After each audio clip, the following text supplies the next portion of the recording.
Give me big old buckets of butter beer. Give me big old barrels of butter beer. Give me the drink I love so dear. And another round for my friend right here of the sweet old butter beer. Welcome to the Three Broomsticks. We invite you to pull up a chair, grab a butterbeer, and settle in for a hearty discussion about Harry Potter. I'm Irvin Cateman. I'm Aurelia Lieb. I'm Sam Williams, and today we have with us a returning guest, a Miss Natalie Candido. Hello, Natalie. Welcome. Hello. Hi, Natalie. Excellent. It's like we almost have our own personal call for you. It's Natalie. Welcome back. Would you please remind our dedicated, loyal listeners about what your Hogwarts house is, what your fave book and fave character are, and what your journey to Potter was? So I am being opposite of my sister. I guess in last episode, she was like, I'm just going to go right off the cuff. I was so nervous the first time I was on this podcast that I forgot all my answers. So I wrote them down this time. You're like, Hogwarts houses? Never heard of them. Yeah. Favorite characters? There were characters? So yes, I am 100% a Hufflepuff. Nice. Yay. Journey, I have to agree with Gracie last episode where people are like, oh, it came to me when I was at a really low part in my life and really helped me. And I think that's true. It definitely, I want to say, God, we probably started Harry Potter when it came out in the States, I guess in 1998. And I loved the series, but I'm a slow reader. So I'm never the kind of person that could finish a book in a day. So Gracie always read them before me. And I remember distinctly her, I want to say she was reading Goblet of Fire. She read it in a day. And I remember sitting across, because my bedroom was across from hers, and just being so impressed that she could finish this book in a day. But yeah, we started at the very beginning. I was obsessed. We would go to midnight releases for the books at Barnes & Nobles. We did all the movies. I had a Harry Potter themed notebook that I wrote my tragic fanfics in. Yes. Yeah. and yeah, I mean, even to the point where I recreated the Hogwarts acceptance letter that Harry got when he was 11 for my sister when she graduated college, saying that we were going to Universal because that was when is it the magical world of Harry Potter? Yeah. Is that what it's Wizarding called? World. Yeah, the Wizarding World. Yes. When that one first opened. The first one. Nice. So, that's so sweet. Yeah. So, and then it was the whole acceptance letter. And then at the very bottom, it said, oh, by the way, we're leaving for Universal on X day. And if you're old like me and you know the N64 kid meme, then that was my sister. My favorite book, obviously, Goblet of Fire. Yes. And I have a cross between two characters that are my favorite. Ginny Weasley and Narcissa Malfoy. They're my two favorite strong female characters. Fantastic. That makes a lot of sense. I was going to say, I can see the connection, but also they're very opposite ends of the spectrum. So if you were to put them in a duel against each other, Natalie, and you were the god of this duel and could pick all the different locations and stuff, where are you placing them and who's winning? Oh, I don't know where I would place them, but oh shoot. Honestly, probably Ginny would win. Yeah, good. Yeah. Good. Excellent. Well, it's good that we have you here, Natalie, because today, for episode number 32, we've gathered to discuss the 83rd chapter of the Harry Potter series, which is, of course, in Goblet of Fire. And we're continuing on our journey through the titular chapters of the books. So today we're doing the Goblet of Fire chapter called Goblet of Fire. Which is chapter 16. I'm going to say, how many more times can I say Goblet of Fire? Go. At least once more, Miss Swan. As you know the drill, as per usual, listeners, we encourage you to read the chapter before listening, but, we're not your parents. Do what you want. And a huge thanks to Shruka over on our Patreon who bought this round of drinks at the pub. Yes! Thank you! Cheers! Clink, clink, drink, drink. That's how it goes. If you'd like to buy us a round at the pub, head over to patreon.com/3broomsticks with the numeral 3 to sign up. We're offering loads of bonus content, so basically every weekend that you don't get a regular episode, you can now listen to bonus content. We also offer chats with the host and on-episode shout-outs to our patrons, like Shruka just got. And we would really appreciate your help in keeping the lights on at the 3 broomsticks so we can talk about Harry Potter for a long time to come.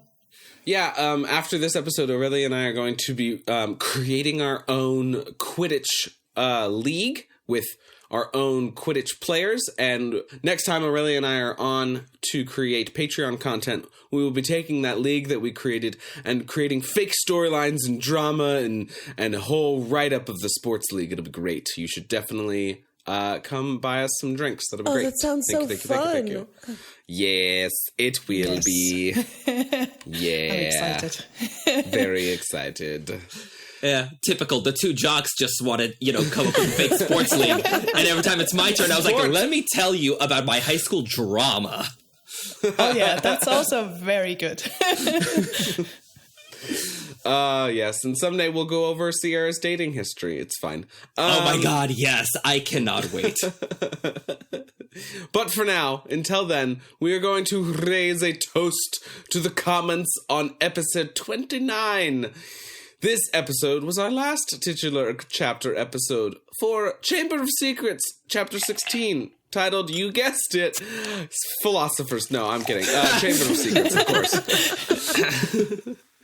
We raise our glass to commenter Snitches Get Stitches, who said, among many things, on the topic of Ron's broken wand, I agree with the discussion on the episode that Hogwarts should have a few spares for scenarios like it.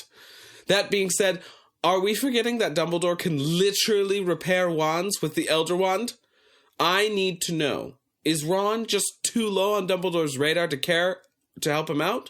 Or is it something more sinister? He actually didn't write that. That last part, it just says there's something else. I added a little bit of creative commenting flair. The comment goes on, as does the discussion on the website, so listeners, you should go and check it out. But I really love the idea that Dumbledore looked over at Ron Weasley and was like, and just decided not to fix it. I'm too busy for this right now. I can't handle this right now. Like, but why don't they have spares? What's happening here? Ooh, pick me. Because we had a great debate about it in the comments with Snitches Get Stitches.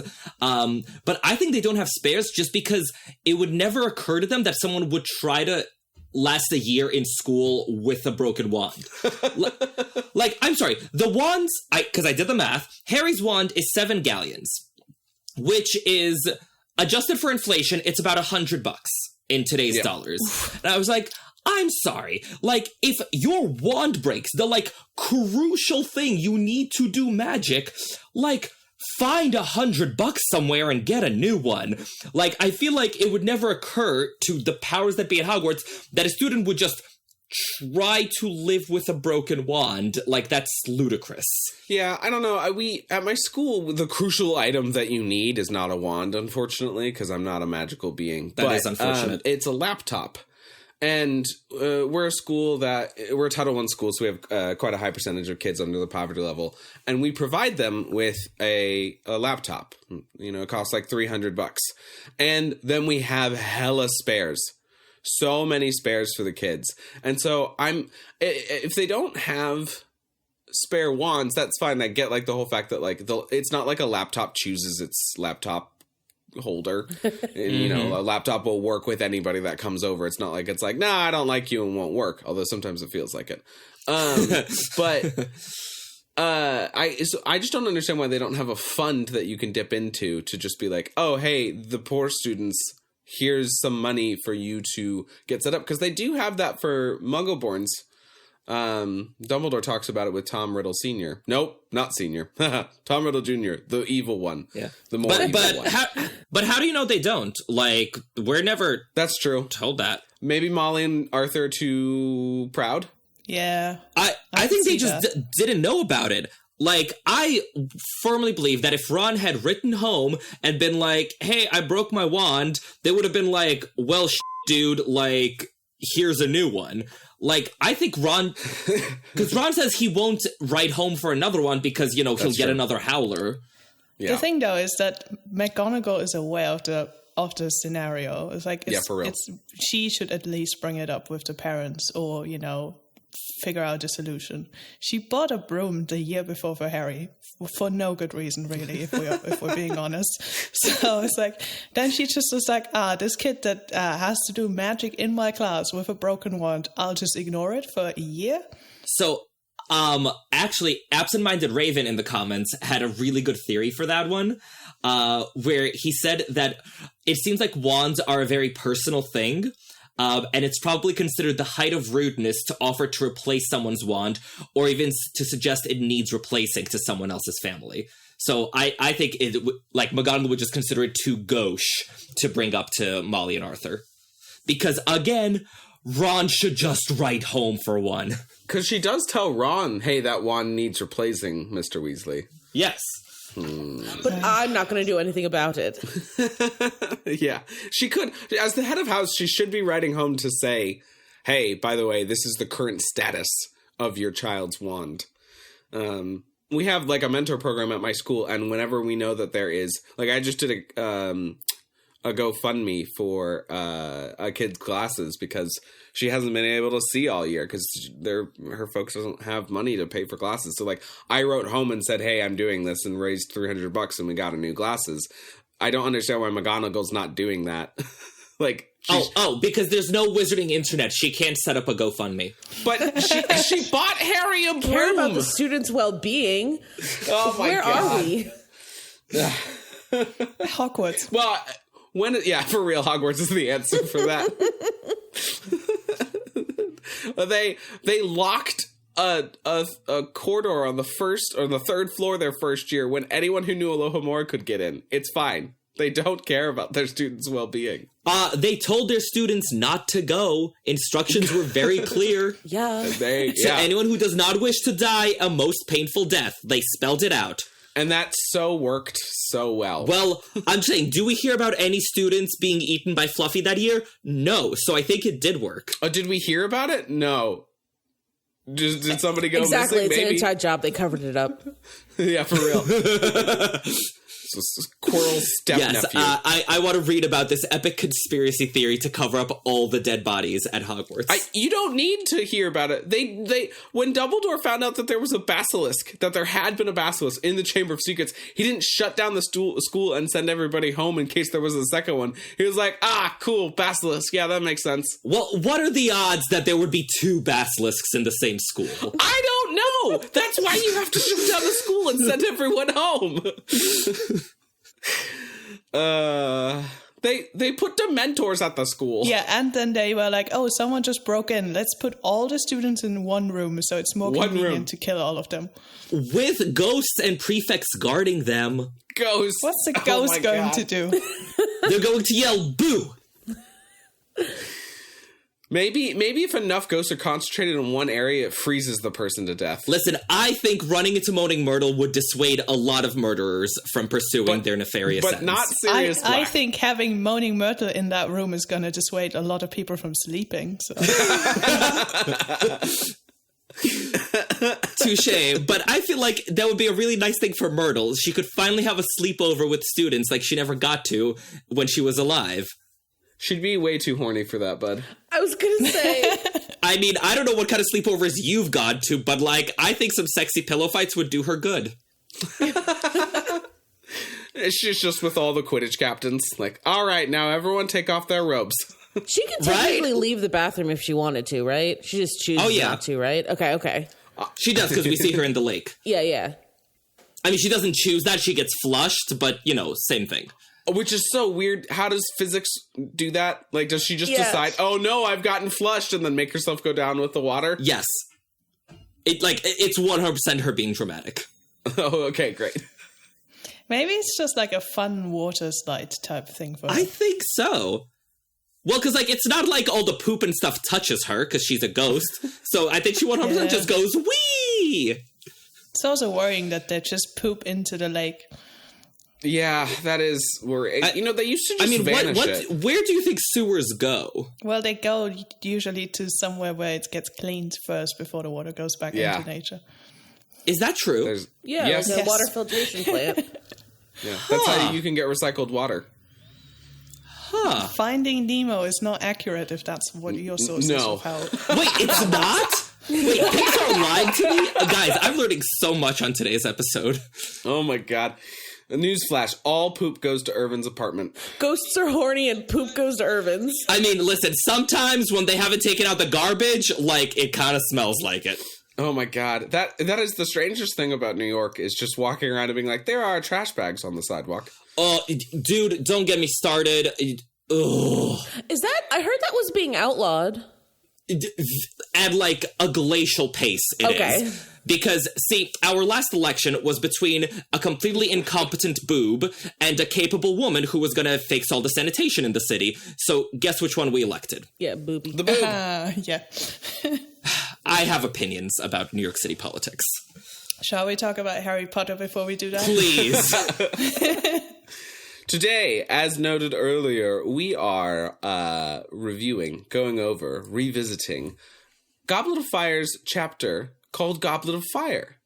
And I will now be, as tradition dictates, reading the chapter summary. Big surprise!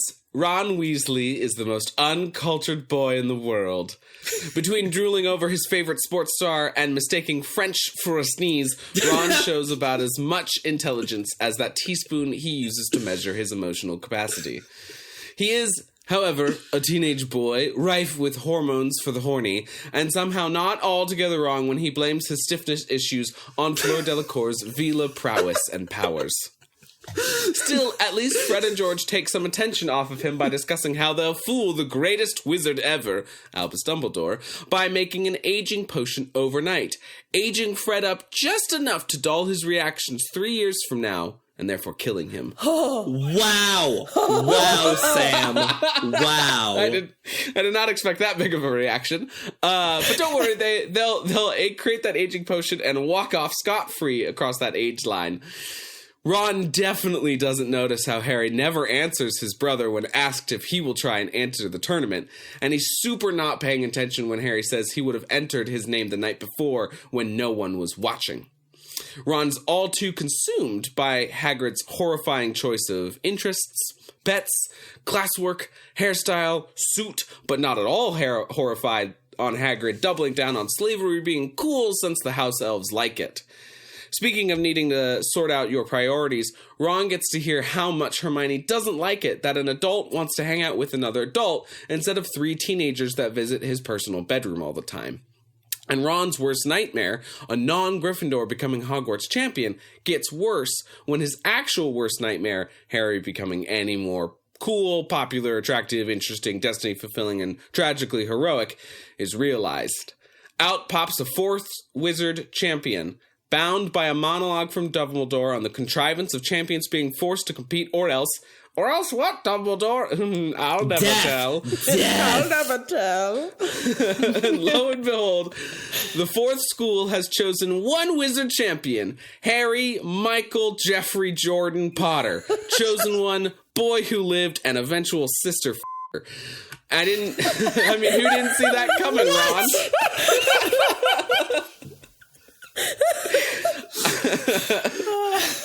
Who didn't see that coming, Ron? The book's called Harry Potter and the Goblet of Fire, not Harry Potter and everyone watched Cedric drown in a lake. Wow. Wow. There was so much to unpack in this one. I don't even know where to start. I had too much fun when I realized I could write this all from Ron's perspective. Sometimes I wonder if we read the same chapters.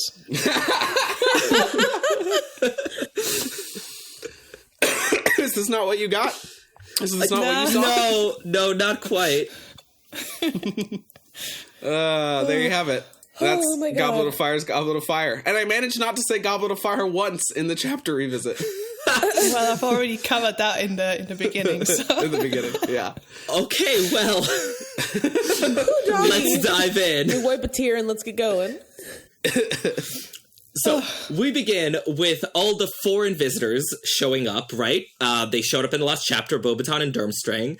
And so we get to see Ron and Hermione's reactions to the foreign visitors, and they're fantastic. So Ron is just awestruck by everything. He's like, oh my God, like hot French people and Bulgarians who play Quidditch. Oh my God. And so he's madly in love with Victor Crumb and Fleur, whereas Hermione is prickly. She's prickly about how awestruck people are. She's very prickly about how unimpressed the visitors are by Hogwarts. So it's nice to read. It's also interesting, too, because there's a huge contrast of their actions by the end of the book. By the end of the book, Ron stops talking to anyone foreign ever, and Hermione and Victor, as Harry says, probably do more than snog. He does not say that. He does. He absolutely does in book 6. It's one of the reasons why Ron gets so ornery and starts to date Lavender, is he's like, do you think Victor and Hermione snogged? And Harry's like, yeah, I do. And then there's a private thought where he says, and I'm pretty sure they did more than that. Oh. Again, Sam, did we read the same books? We did. We did. It's in Half-Blood Prince. You can go check it. I will 100% go check it right now. Okay, great. Pause. Do. Irvin needs to read the book to see if I'm right. Do. Control F, yeah. Look for Victor. That would be the key there. Control. Do you think Hermione did snog Ron? Ron said abruptly. Harry gave a guilty start, blah, blah, blah. What, he said confusedly? The honest answer was yes, but he did not want to give it. However, Ron seemed to gather the worst from the look on Harry's face. So, Sam. Oh, okay, I'm wrong. I think the more than snogging was not until Deathly Hallows. But oh, great. maybe... Look for Deathly Hallows. Yes, do it. Find it. Prove I'm right. Sam, I think it's just in your imagination and in the fanfics you've read. But that's the problem, is that I've read like 2 fanfics ever, and one of them was Jeff's darling fanfic that he wrote for me after I suggested that somebody write a fanfic. There is nothing about snogging Victor in Deathly Hallows. Look up Victor. I am. Yes, keep going. Sam, the burden of proof is on the person who remembers these fanfic-like thoughts. So I have not found anything. But my keyboard is hugely clacky and will be terrible to edit out. You know what? We can make it work. I'm sure Patrick will forgive you. Okay, let me look for it. Oh, here it is. Okay, and Hermione snogged Victor Crumb. It's only you who acts like it's something disgusting. This is Ron talking. Ron, and that's because you've got much... Oh, no, this is what you just read, wasn't it? Mm-hmm.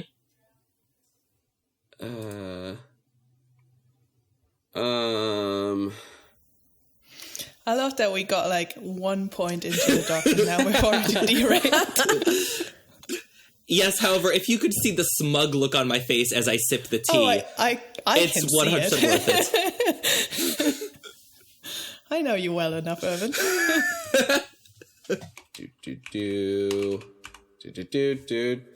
Oh my god, there's so many more crumb things. Okay, well, I can't find it at the moment. So I will concede because I don't want to take 80,000 years. But if I ever come across it, you better believe I will text you instantly. I 100% believe that. We will post it to our social media that Sam was right if that were to happen. In the unlikely event. Cool. Until such day, every day we post, Irvin was right. Exactly.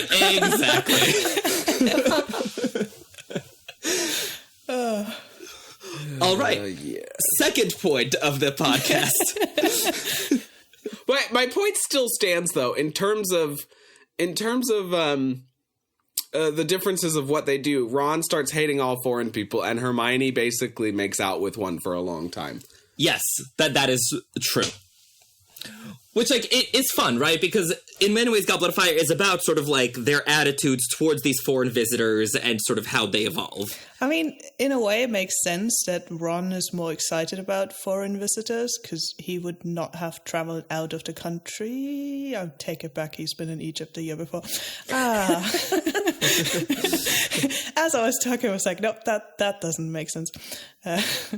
But I think part of where that was coming from is that Hermione's been to France in particular, so French people are probably less exciting to her.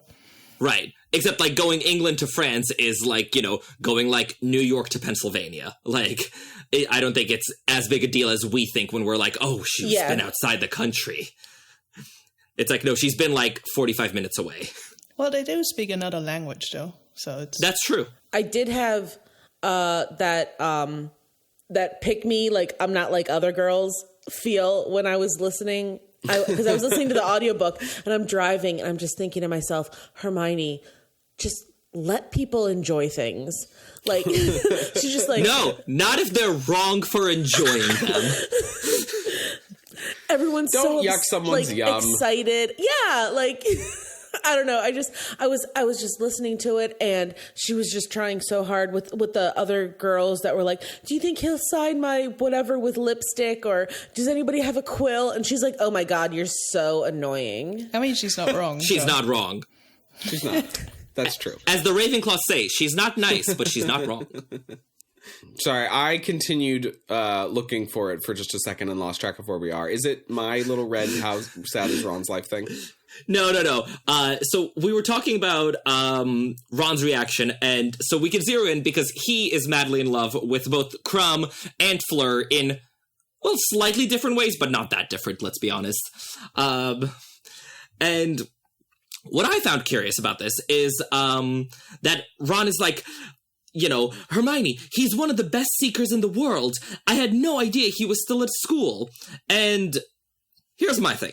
If Ron is such a huge fan of Victor Crumb, how does he not know that he was still in school? Like, is Ron Weasley so allergic to doing any research that he doesn't even read up on his sports ball idols? Irvin, his search engine is Hermione Granger, and she didn't upload the sports package. So how is he going to know anything other than what he reads about for just the games? He can go read Broomstick Weekly and, you know, read the article about Victor Crumb. I know he has the poster of Victor Crumb hanging over his bed, you know, the centerfold, I'm sure. Doesn't say still in school. It's not like that's the tagline at the bottom of the poster. But the interview next to the centerfold would. You know, 100%, he is just reading the stats of the night out of the Daily Prophet, and then he's listening to the radio whenever it's on about it. That's it. That's all Ron's doing. And then when he asks people about it, it's just Hermione, and she doesn't have the sports package, so he doesn't know what's going on. I'm genuinely not sure how much Ron actually knows about Victor Crumb. I would almost assume he only learned about Victor Crumb just ahead of the World Cup. Yeah, and also that sounds because, right. you know, they were going to the finals and he was one of the key players at the finals. Because I would almost assume that the coverage of Quidditch is probably mostly the National League in the UK, and Victor Crumb certainly does not play in the UK. So I don't think Ron would have known much about Victor Crumb beforehand. And then also I'm wondering, because I know underage celebrities are very protected in the Muggle world by the media, so it could just genuinely not be something that's very common knowledge because Victor Crumb is just still protected by that sort of media clause. No, but, like, one of the, like, things you do reveal about underage people is, like, what school they go to. Like, that's sort of considered fair game in most of the coverage I've seen. You know, like, so-and-so goes to this college in Iowa or whatever.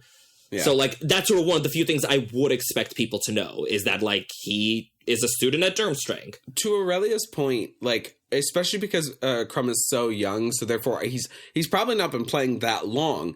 And we see this with, like, in the Soccer World Cup or any sort of international thing that becomes a big deal.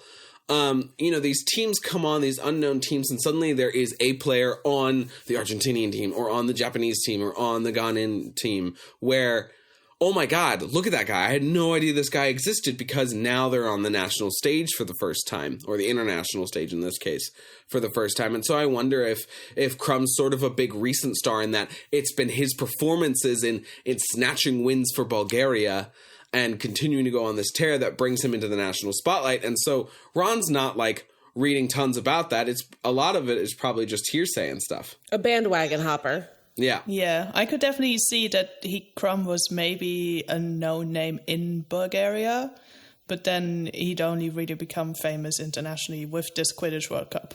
And probably, Yeah, he's probably well known at Durmstrang too. It could even be that Bulgaria was one of those upset teams. Like, they were like, no one had them go so far in the tournament, and suddenly they've reached quarterfinals, and everyone's like, look at that team, we need to learn more about Bulgaria, because clearly they know what they're doing. This team keeps winning 150-0. Like, how is Crumb that good? Anyway, more sports talk with Sam and me soon. Utter nonsense. I find it funny, though, that Ron is like so obsessed with an athlete, considering like his brother could have played for England, and like his best friend is clearly very, very good at Quidditch and very likely could have pursued Quidditch as a career. And he's like, look, a Quidditch star. And he was like, why do you care so much? Well, because he's an international Quidditch star. Mm-hmm. Like, for all that Charlie could have played and Harry might play and all that, like, he still doesn't know. Actually does it. Yeah. Like, he actually played in the World Cup. But how sad is Ron's life, right? He's just very constantly surrounded by more talented people. Like, Bill Bag's the girl that single-handedly started Ron's sexual awakening. Ron is so good at Quidditch that something Ron loves even more than Hermione. And while being so good at Quidditch that he could have played for England, he still chose not to pursue it at all. He didn't even go into a club or anything. Percy, that one's hard. He was maybe head boy one time. Fred and George Weasley start their hugely successful business, and Ginny marries the most famous wizard in the world and is still somehow the coolest of the two in that marriage. Like, and professionally played Quidditch. And professionally plays Quidditch. So, like, sad Ron. Sad Ron life. Sorry, bud. Womp, womp. Yep, precisely. All right, so we alluded to this earlier, but honestly, I'm kind of with Hermione in, like, her reaction to all this hysteria. Like, I don't get it. Like, the whole, like, losing your shit and trying to, like, get someone to sign your hat in lipstick and all that. Like, I just don't get it. Like, I'll meet celebrities at, like, conventions or stage doors or whatever, but, like, I'm not about to pass out when I do so. And just, like, what is with people and losing their shit meeting celebrities? Like, he's 14. I don't get it. It's quite interesting, though, because Harry Potter goes to the school. It's not like the Hogwarts population isn't, used to having famous people around. Dumbledore is their headmaster. It's like... But yeah, I think with Hermione in particular, it's the lessons from Lockhart, like where she was obsessed and sort of, fangirly about someone who's turned out to not be quite that person. Yeah, it's true. Mm-hmm. Yeah, that's a great point. But like, that's also another good point, is that, like, they've been exposed to Lockhart, and they've seen that, like, celebrity is not all it's cracked up to be. Like, plenty of other Hogwarts students should have learned that lesson alongside Hermione. But I think it's an indication that, like, right, Ron doesn't care about Lockhart, so then he feels fine in making fun of it. It was like, in my high school, we had Delphio Marcellus come to our high school, and the Marcellus brothers are this huge jazz trio, or I think quartet of children who are, like, that grew up to be these famous adults. Winston Marcellus is the trumpet player and probably the most famous, and, like, that was like having LeBron James come to your high school if you were into jazz. But, like, a lot of people made fun of me and my friends who really were into, oh my God, it's Delphio Marcellus, this is so cool. And they were like, yeah, he's not Kevin Garnett, who was a huge basketball player for the Celtics at the time. And so, like, it's just, I think Rowling is illustrating the point of, like, hey, like, Ron's a bit of a hypocrite. He didn't care about Lockhart, so there's no problem making fun of it. But now that Ron's star is here, he's going to get starstruck. Plus, he's young. Like, yeah. I would have been like that at that age. Yeah, that's what I was saying. I was going to say that I'm on Ron's side for this one because when I was 13, 14, I was a huge pop music fangirl. Like, throw Hanson my way, throw Backstreet Boys, throw NSYNC, and I would have gone feral. You know what I mean? Like, at that age, like, call me Lavender, because I would be on that freaking side, okay?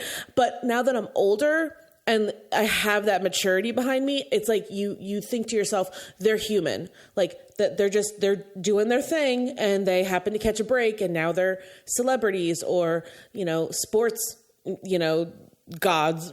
But when you're that young, like, they are godlike to you. Like, you see them on, like, as a muggle, you see them on TV, you hear them on the radio, you watch interviews, you look them up online. There's, you know, stuff about them all over the place. Whereas, like, and then you get older and you're like, they're just doing their job. Yeah, I think with Victor Crumb in particular, is also the workout happened in England. So we can assume quite a lot of Hogwarts students went there. We've seen a few of them there. So I think that's partly why it's having so much of an impact. It's like, we've literally just been to this event and now one of the key actors in that event is just at our school. So it's probably quite surreal. Well, and especially Ron, because when you consider the last time Ron saw Crumb, it was in the top box with Crumb basically blacking out with CTE from the broken nose. Like, the last time we saw him was in Glory, right? Was in the moment of this huge sports event where the Irish had just won and Crumb was there as this sort of tragic hero, just like Harry always is. And so, you know, now he's seeing him so close up again, and it's because they're peers, and oh my God, we're peers. Oh my God, oh my God, oh my God, my life is terrible. Yeah. I don't like. I like that Joe wrote like the celebrity reaction accurately because, like, I agree with you. Like, this is people's reaction to it. I'm not knocking that, but I also really like that she wrote in Hermione's perspective because, relatable. Totally. As usual, I relate to Hermione. I mean, let's be clear. There are some Karen attributes and some yucking of yum that Hermione does. She is not the Gen Z hero they deserve, but she's the one that they need. I just also really like that there's a whole paragraph that really shows the irony of, like, from Ron's perspective, where, you know, he's like, yeah, that's right, smarm up to him, Malfoy, and I bet Crumb can see right through him though, but then it's like doing the exact same like, you thing. Want like, you want to be doing that right now for Crumb. Yeah. You want to be smarming right up to him. Yeah. But Ron would be genuine. Right. Ron would form a deep connection with him. Yeah. Well, Malfoy's nah, he's no good for you, Crumb. You could do better than Malfoy. You can have my bed, Victor. Yeah, Victor, why can't you see? You belong with me. I can sleep on the floor. You just sleep in my bed. Which, can I just say, like, Ron wants to give up his bed to Victor and sleep on the floor for the next 8 months, I presume. And judging by how the camping trip goes 3 years later, I think this is a lot of big talk from Ron Weasley, from a guy very used to being very comfortable. Yeah. That is definitely like a teenager saying something without considering any of the consequences. It's like, I think he would last maybe 3 days in that scenario. Right. Also, like, how often does everyone forget that they can just conjure furniture? Like, I mean, that was going to be my next point, is like, I mean, I feel like Ron doesn't need to give up a bed for Victor. It's more the gesture. Have my bed. Conjures better bed. Ha ha. No. Ron is hoping it'll be a there's just one bed trope where, like, he gives up his bed for Victor, and then a few nights later Victor's like, well, this is silly. We should just share the bed, clearly. Are you saying there's no internet, but somehow Ron's read fanfiction? I don't think he's read the fanfiction. I just feel like a fondness for there's only one bed trope, that's just inherent. That's like deeply in our DNA as humankind. And Ron probably is thinking it without even knowing that's what he's going for. Versus later on, Ron is like, no, my bed, not Hermione's. Exactly. Something I picked up on this reread is that there seems to be a lot of like discipline / respect from the Beauxbatons towards their headmistress. And I did a very brief research that into like French schools, and apparently they are very strict, and there's a lot of respect towards the teachers and the sort of higher up. So I guess this is meant to be pretty much accurate representation here. But it's quite interesting to see how wild it is for the Hogwarts population to see the French students all stand up and not sit down until their teachers sit down and stuff like that. Yeah. I really like the reaction she writes where, like, some of the Hogwarts students laugh, but, like, the French students are just, like, totally unabashed about it. Mm-hmm. I feel like it's a good harbinger of how this sort of cultural exchange is going to go and, like, how much work there is left to do. Yeah. I also just don't see Dumbledore ever enforcing something like that, because British schools at some point were a little bit more like that, and Dumbledore just seems like the type of headmaster to just let everything go. Well, not everything, because remember how he insists that Harry calls Snape Sir or Professor Snape? So, like... Yeah, but that's because they're lovers.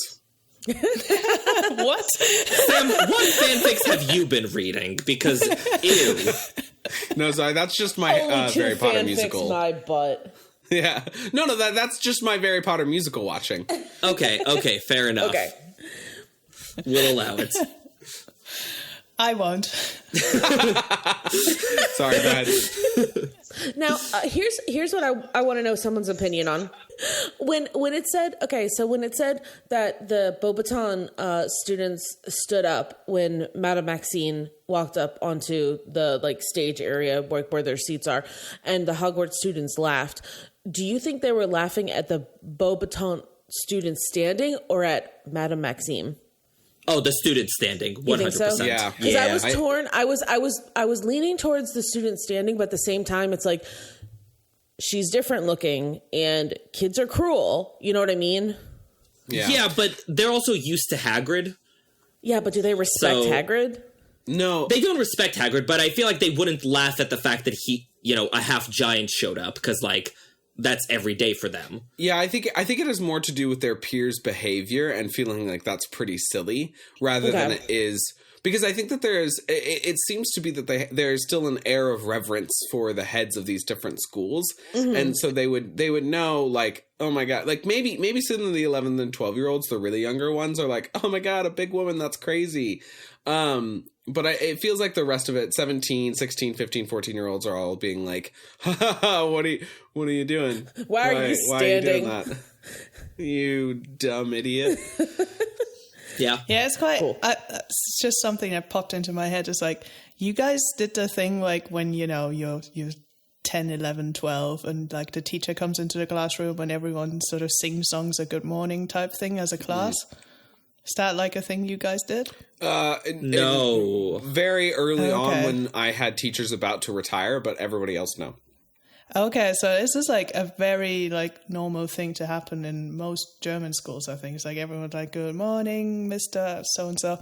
And then like as you go older, you just stop because you're just like, yeah, we're not kids anymore. Like, why would we do this? But then I had teachers in like my last few years of school who insisted that we said good morning. Nice. So it was like, it was almost a reverse where the teacher was like, no, I'm showing up, we're doing lessons together, you show me respect. And That's we were like, so funny. Okay, fine. When I toured Europe with a music program called American Music Abroad when I was like 16, and we started in Germany, and our bus driver was German, and every morning we said good morning to him as like a collective. Like we'd all get on the bus, sit down, and then all say good morning to him at the same time. Yeah. I just thought it was something cute to do. I didn't know that was a common thing to do. No, it's a common thing to do. You don't nod to your bus drivers, though. Sam can tell you. Yeah, I can tell you all about that. Yep, nodded to a bus driver and got kicked off the bus. It was great. Oh. And then my mother-in-law blamed it on the fact that she was like, "Well, yeah, you looked like an Irish terrorist," and I was like,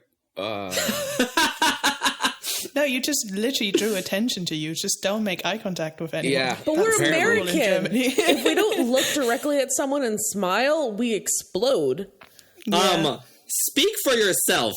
Why would I ever smile at someone I don't know? Because Irvin, when you were 12 years old in your little elective class that everyone had to take called conflict resolution, you read a real life short story about somebody who decided that they were going to walk from their house in San Francisco all the way to the Golden Gate Bridge, and if no one nodded or smiled at them, they were going to throw themselves off the bridge, and nobody did, and this is a real life story, and so they got to the Golden Gate Bridge, and they threw themselves off the bridge because of it, and so because of that, you've been scarred into smiling at every single stranger you ever see, just in case they're walking to the Golden Gate Bridge. You literally just unlocked a core memory of mine. Wait, this is a thing? Yeah. What the That is not a thing. It absolutely is a thing. Oh my God. I'm having one of those that's so Raven moments, but it's like the past. My eyes are huge right now. My eyes are huge too for a very different reason. Oh man, yeah, no, that's why Americans all smile. It's fine. We don't want anyone to unalive themselves. Yeah, absolutely. We smile to let people know that we like that they're in the world. Yep. We're not crazy. No to all of this. I think this is a very distinct New York City versus the rest of the country. I'm getting that sense. Because I remember that you were also shocked that people had bikes in their homes. Yeah, where would you put it? Garage? No, but like, this bothers me. Like, when I go, like, into the Midwest and everyone's just saying hello to you for no reason, I was like, you don't know me. Like, they don't want you to go back to New York and throw yourself off the Brooklyn Bridge. That's it. Well, first of all, that would be very hard to do because there's several layers. Like, if I was going to do it, I would definitely do the Triborough Bridge. It's much more scenic. No more discussing about how you're going to commit suicide, but no, we're done. Please don't. Back to Harry Potter. I mean, okay. Bobaton. I'm really sorry we ended up on that. I mean, we go hard here, even when we're driving. When we pass each other and we're driving, we wave. Yeah, for real. Well, we don't drive, nor do we wave, so that's a moot point. Listeners, you've heard it here first. If you go to New York, don't wave. Don't wave, don't smile. Don't do it. Look straight ahead. Just go directly where you're going to. Yes. Everyone would have arthritis in their wrists if you had to wave at everyone in New York City, because it's all you would do. No one could get anything done. Exactly. Like, who has the time? Everyone would just be doing jazz hands down the street. I mean, that people do in New York, but that's a whole other thing. Okay. Lovely. All right, so Goblet of Fire. Chapter? Right. Goblet of Fire. What's happening with the fire that's filled with goblets? Okay. Yeah, that's one of the questions I had was, do you think Durmstrang students would have chosen to sit at the Gryffindor table if someone had said something to them? Like, hey, why don't you come with us? I think it was just proximity. They sort of like, walk in, like the first place your eye rests, you just go sit. I guess so, because I thought they were just standing there lingering, trying to figure out where they should sit. Because the Beauxbaton, they've booked it to Ravenclaw. They were already sitting at Ravenclaw's They said, table. they're wearing our colors. We wear blue, they wear blue. We go sit with them. I think it's honestly Karkaroff was like, oh, hey, look, those are all my old pals' children's. Let's go sit with them. Probably. Eventually, I guess. Yeah. But, I mean, I'm just wondering if, Ron had said, maybe not Ron, but if somebody at Gryffindor would have been like, yeah, come sit with us. Just Ron in the back. Hey, Victor, come sit with me. But just Victor. Everyone else can go elsewhere. Yeah. I do wonder, I did put it down here, it's like why they don't add a separate table for the visitors. I guess part of the answer might be that this whole tournament's ridiculous idea is that it fosters international friendship. So maybe they thought if the students could just Dumbledore's choose a different table at the every head meal table. or something. Make them sit together. Which, they're right. That is what they should do. Yeah, for sure. No, I agree. Yeah, I think it was a good idea. Well, especially because, it's small groups. It's, a dozen for each from Beauxbaton and Durmstrang. Yeah, it's not would that you many. really want to, be sitting with the same 12 people for meals every day for like the next like 8 months. The year. Yeah. And remember, it's only boys for Durmstrang and only girls for Bobaton. No! Oh! There are a few things that are as infuriating as that Hogwarts change. is the only European school that does mixed gender, and Bobaton and Durmstrang are just all about gender segregation. Right, well, because there are clearly no boys in France and there are no girls in Eastern Europe. That makes perfect sense. You know how they did the little dance that the Bobatons did? I would kill to see some dudes doing it too. And the same goes for the girls from Durmstrang that like with the staffs and stuff. Oh my god. This has give me that. 100% happened at conventions, and it has to be on YouTube. Oh, I'm sure. You better believe that Roger Davis would have absolutely jumped up and gone and joined the Vila in doing that little dance. He would have been right next to Fleur Delacour. Meanwhile, Ginny is probably already practicing her staff moves right after that. Yes! It is a thing though. It's like I don't watch the movies a lot, and I have to consciously remind myself every time that they are co-ed schools. Yeah, and I'm like, oh yeah, because that is a small thing, but it's so like overtaken my perception of the schools. It's just because that director wanted to do a butt shot of just over the appropriate age to do butt shots too. Wait, what? Butt shots. You remember in the movie, they do this whole, like, Harry and Ron's perspective of seeing women for the first time. And so they do a close-up of when the Bobaton girls start to run forward, they do, like, a close-up following shot of trailing behind them so that they're looking at their posteriors.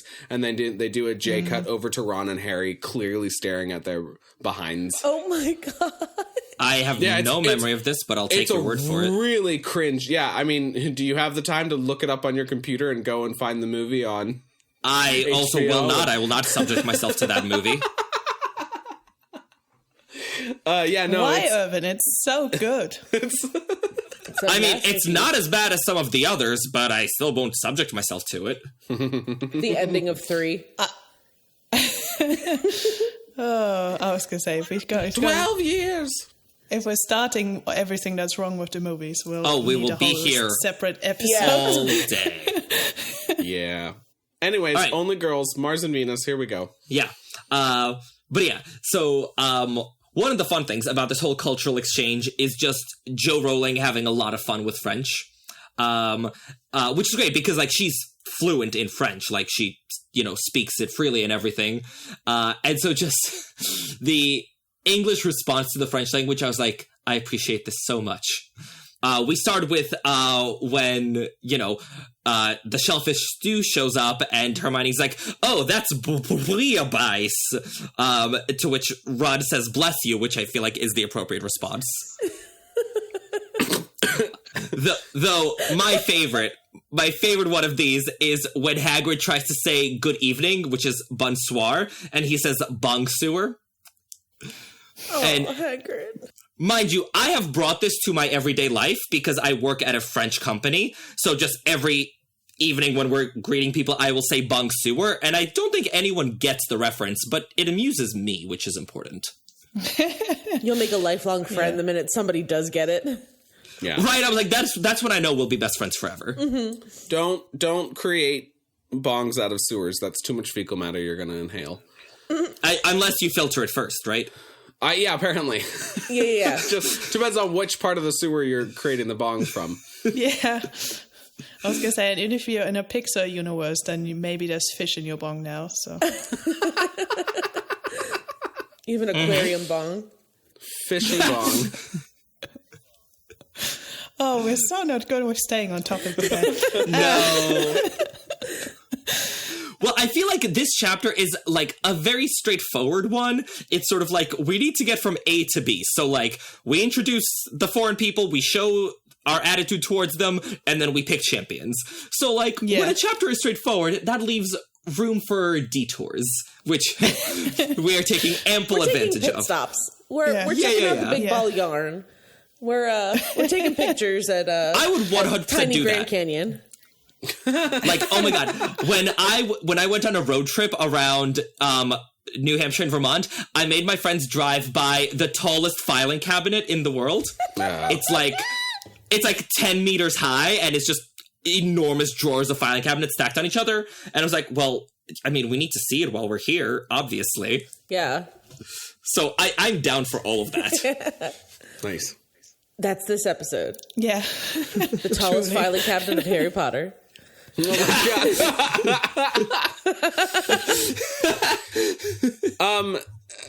Aurelia, in your deep knowledge of European culture, in that filing cabinet of a brain of yours, tell us about the animosity between the French and British. Oh, yeah, that is, I mean, I think no one in Western Europe is fond of the French. They're just not very likable. It's so true. I apologize to all the French listeners, but it is definitely a thing.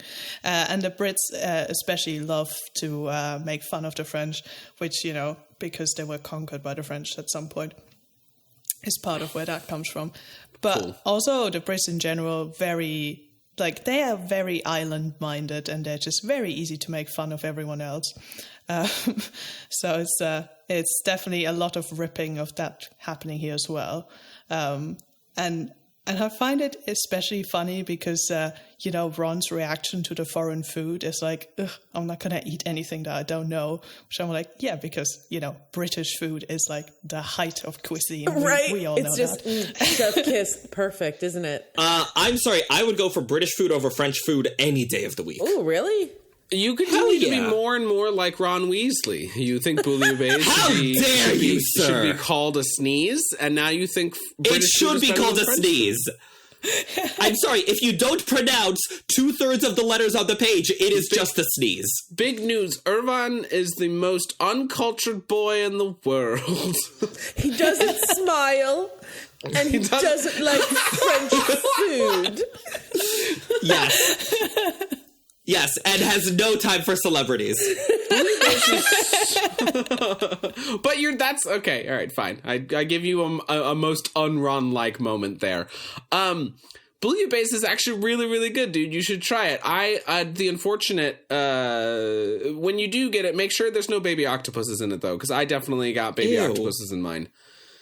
Ew. Yeah, that was not my favorite part, but it's really good. It depends what part of French food, because there's lots of really good French food, and then there's some of it where I'm like, yeah, I don't need to eat snails and frogs or anything. Yeah, I'm good on the snails and the frogs. I'll pass. That's fine. That's not their only thing. That would be like coming to America and being like, you want some raccoon? Like, not everybody eats that. Here's some moonshine and frog butter. Right, but nowhere in America is it served up as a delicacy, even if they do eat raccoon. Have you been to the redneck areas? Those are delicacies. No. They're just not part of higher culture. Oh, yeah, you're New York City folk. When you were in New Hampshire, you could have gotten maple syrup raccoon feet. Is that real? Where? I thought for like halfway through your statement that you were making a joke, and I'm just realizing that you're being serious. Yeah, I am from New Hampshire. I've lived here my entire life, and I ain't never heard of that before. Yeah, you just have to have weird neighbors. Okay. I mean, I could understand that as like a joke somewhere in Appalachia, but in New Hampshire? Yeah. Anyways. Yeah. Okay. Cool. That was another roadside stop. Well, roadside stop on our great journey of this Goblet of Fire chapter. Yeah, you guys have never had moose heart with some maple syrup? No? Just me? No. Can't say that I have. I'm gonna just stick to the maple syrup, and I don't need to put anyone's feet or hearts in it. I was gonna have just genuinely not eaten a heart or feet. So same. Chicken legs? No? I had chicken's feet before, but that was at dim sum. That wasn't even American. Yeah. Yeah, whereas I saw them coming and it was like, nope. We're good. Well, I had to try it at least once. Anyways, there's good French food out there, Irvin, that you would like. I do not believe you. Okay. Cheese, baguette, wine. Also, even if there were good French food out there, it would come with like 2 bites of it on a plate the fucking size of my head. So like, even if there's good food, it's never enough of it. No, that's not true. I was on a French student exchange. They ate so much food all of the time. Yeah, for real. Honestly, I was like, wait, why are we, like, it's a weekday, why are we doing 4 courses at dinner? And they were just like, no, this is just a small dinner. I was like, oh, okay, cool. Okay, so is it a French-American thing where, Probably. like, okay, Where you just like pay obscene amounts of money for like 2 bites of food on an enormous plate. Yeah, that's like 4-star restaurant. Yeah, they're trying to create clout for the restaurant. Yes, and I mean, see, other restaurants create clout with their food. These restaurants create clout with the size of their plate, with the absence of food. Yes, French restaurants in America, their whole thing is to be like Gucci, where it's like it's expensive and very little. But that's something that threw me for a loop when I was younger. When Hermione just goes, "Oh yeah, I tried bouillabaisse when I went on holiday in France," and it's like, girl, you just like drove a bridge and walked into France. Like, what is going on? You can do that? Yes. Like when I was younger, I did not know that you could do that. As I got older, I understood you could do that. Like it's like going from where I grew up in Pennsylvania down to Disney, you know? That's actually, it's way closer. It is closer. It's not only like how long of a train ride is it? I was going to say, it depends where we start. If we go from Scotland, it takes a while, but from London, it's like 2 hours. 2 hours London to Paris. Wow. I'm right there with you. The like Hermione just like up and leaving her country. Oh my God, you went to a different country versus like, oh yeah, I go down to DC. That's an 11-hour drive to see my grandparents like once a year. Like literally the thought of that, my mind went, okay, I grew up in Pennsylvania. 2 hours from where I grew up is the Jersey Shore. Yeah, for real. and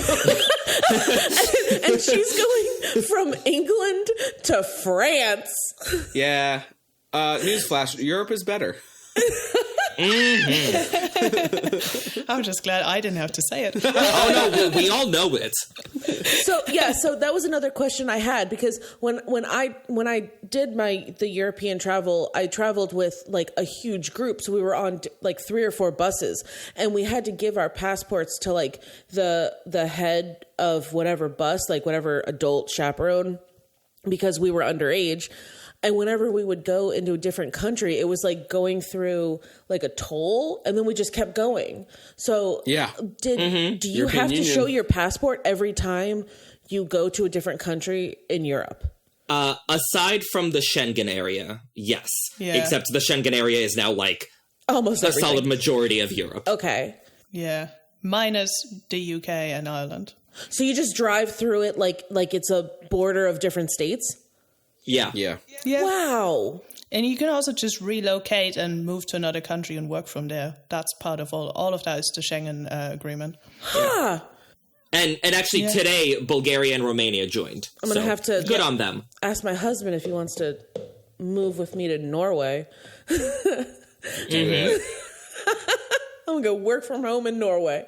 Enjoy your no sunlight at 4 o'clock on a Tuesday in December. That's only the north of Norway. Yeah. In the south of Norway, it's not like that. But also, like, Norway is beautiful. Oh, Yeah, my for God. real. Like, it's like out of a fairy tale book. When I was at a metal concert, a Finnish metal band called Korplakani, and we were hanging out with them after the show, and I was talking about how I wanted to visit the Scandinavian countries, and he was like, "Don't." And I went, what? He goes, "There's absolutely nothing to do here." He's like, Oh, bullshit. okay. Like, I've I guess loved it's visiting coming Scandinavia. from somebody that like lived there their entire lives. They were like, no, don't. They were like, nobody's nice here. And I was like, What? okay. Thanks, But the guys. Finnish are known to be very, like, if you think the Germans are very, like, straight and not very nice, talk to Yeah. Finnish people. They are even more straight in your face. Like, I have a Finnish colleague. I will definitely know what he thinks of me at any given point in time because he will not even entertain hiding anything for polite reasons. Speaking of the Goblet of Fire and music and all the stuff that the pod is actually supposed to be about, Irvin, tell us about this little Harry Potter Little Shop of Horrors crossover. Yes, because they're asking Hagrid about how the Scroots are doing. Hagrid walks in and all his hands are bandaged up, and Ron is like, "Oh, looks like the Scroots have finally found a food they like, doesn't it? Hagrid's fingers." And I was like, this is the Harry Potter Little Shop of Horrors crossover we didn't know we needed. Little Scroot of blasting, bop bop. Little Scroot of bleeding, bop bop. Yeah, it's great. Hogwarts is scary, and then like Hagrid just singing "Son, be a dentist." Except it's to his Scroots. Son, be a menace. There are so many Slytherins to eat. Yes, son, be a menace. Yeah, I need this musical. Cool. Sam, I just think you should write these songs. Yeah. I should just write. I'll rewrite the entire musical to be about the Scroots. Great. Yes. Okay. I'm sure there's not going to be any copyright issues or whatsoever. Well, it's all parody, so it's actually fine. Yeah.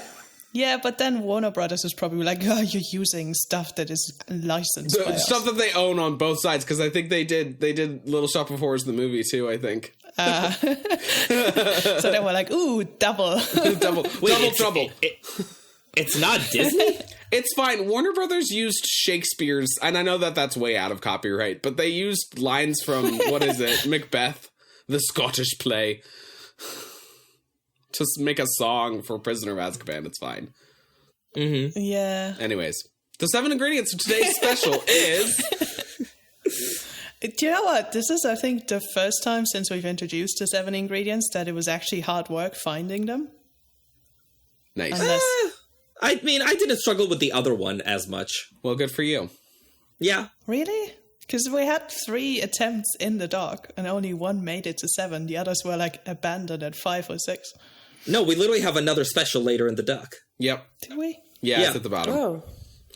But I think this is the first time when doing the 7 ingredients of today's special that it's actually food. Yes, that part's fun. Yeah.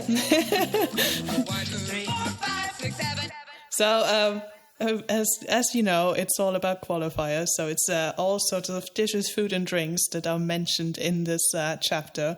So one we've already talked about, that's the bouillabaisse. Then we have steak and kidney pudding, black pudding, because all the puddings, mulled wine. That's yummy. Then I actually, it's described as odd sort of pale blancmange, I think is What how on you earth maybe is say it. that? Isn't it white meat? I have no idea. An odd sort of pale white meat? White food? I thought it was Yeah. a White dessert. sauce? Blancmange? It's French, no? Why, just because French things sound like dessert? I thought it popped up when the you're desserts popped 100% up. right. You're 100% right. It is a sweet It is! dessert Oh, it's a popular little throughout pudding. Europe. Commonly made of milk or cream and sugar, thickened with rice flour, gelatin, cornstarch, or Irish moss, a source of carrageen. I'm sorry, this looks delicious. Why It did looks Ron so good. push it to the side? Because Ron Because is it was an odd. uncultured swine. I told you at the beginning of the episode, he's the most uncultured boy ever. An odd sort of pale blancmange. But then going from nice French food, we're having number 6 is Hagrid's beef casserole. Talon casserole. Yeah. Yeah. And then going back to what we just talked about before we detoured 5 million times. Last one of the 7 ingredients is the Scroots finding food they like. So It's Hagrid's fingers! The 7th ingredient is Haggie's fingies. Not chicken good. fingies, Haggie's fingies. Not Haggie's fingies. And the Scottish are like, great, that sounds like haggis turned into like a Scottish sort of finger food. No. It's the literal fingers of Hagrid Rubeus Hagrid. Well done. Yes. And so as we talked, Ron keeps trying to tempt Fleur with food, and she is not tempted. But like, I really tempt liked Fleur the portrayal of... Sorry? Fleur is a very funny way of putting it because it's the most half-assed way of trying to tempt somebody ever. He just because it's Ron. Everything he does is half-assed. Yeah, he doesn't he even just- read up on his sports puts idols. it in maybe view of her. Like, it's just like, all right, what about this French thing? What about this sort of pale blancmange? What about this other thing? No, that's steak and kidney pudding. Oh, no, never mind, I'll have that. Like, it's just Ron being an idiot. But it's so fun. And I was really interested in the contrast between Ron's reaction and Harry's, because it says that as the girl crossed the hall, many boys' heads turned, and some of them seemed to have become temporarily speechless, just like Ron. But Harry is unaffected by this. And so there's 2 possible explanations.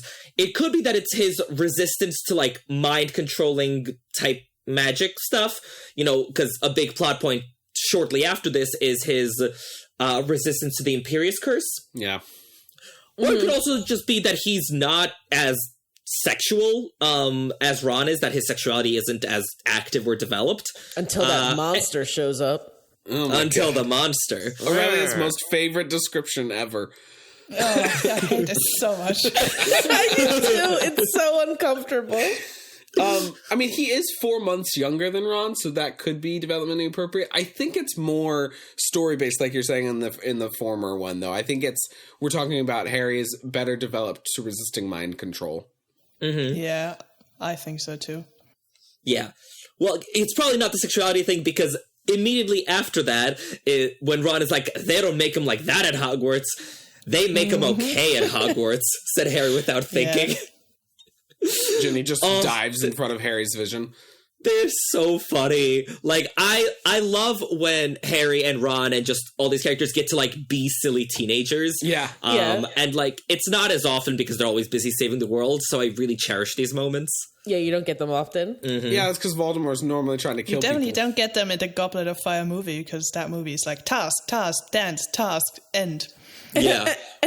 And well, like, it's what the movies are missing in general a lot, is just, like, like, yes, plot and all that, but, like, we'll just want to hang out with the trio in the common room. Yeah.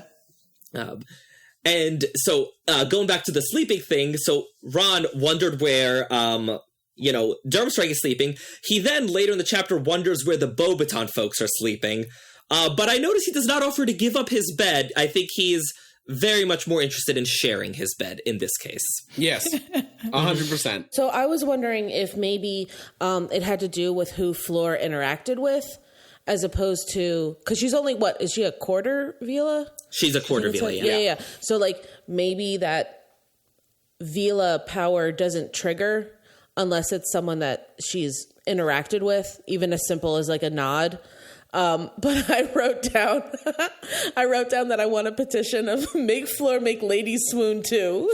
I think signed. She 100% makes Lady Swoon. I just think we don't hear about it. Like, A, because Harry's POV, and B, because it's a children's book in the year 2000. I know, yeah, I know.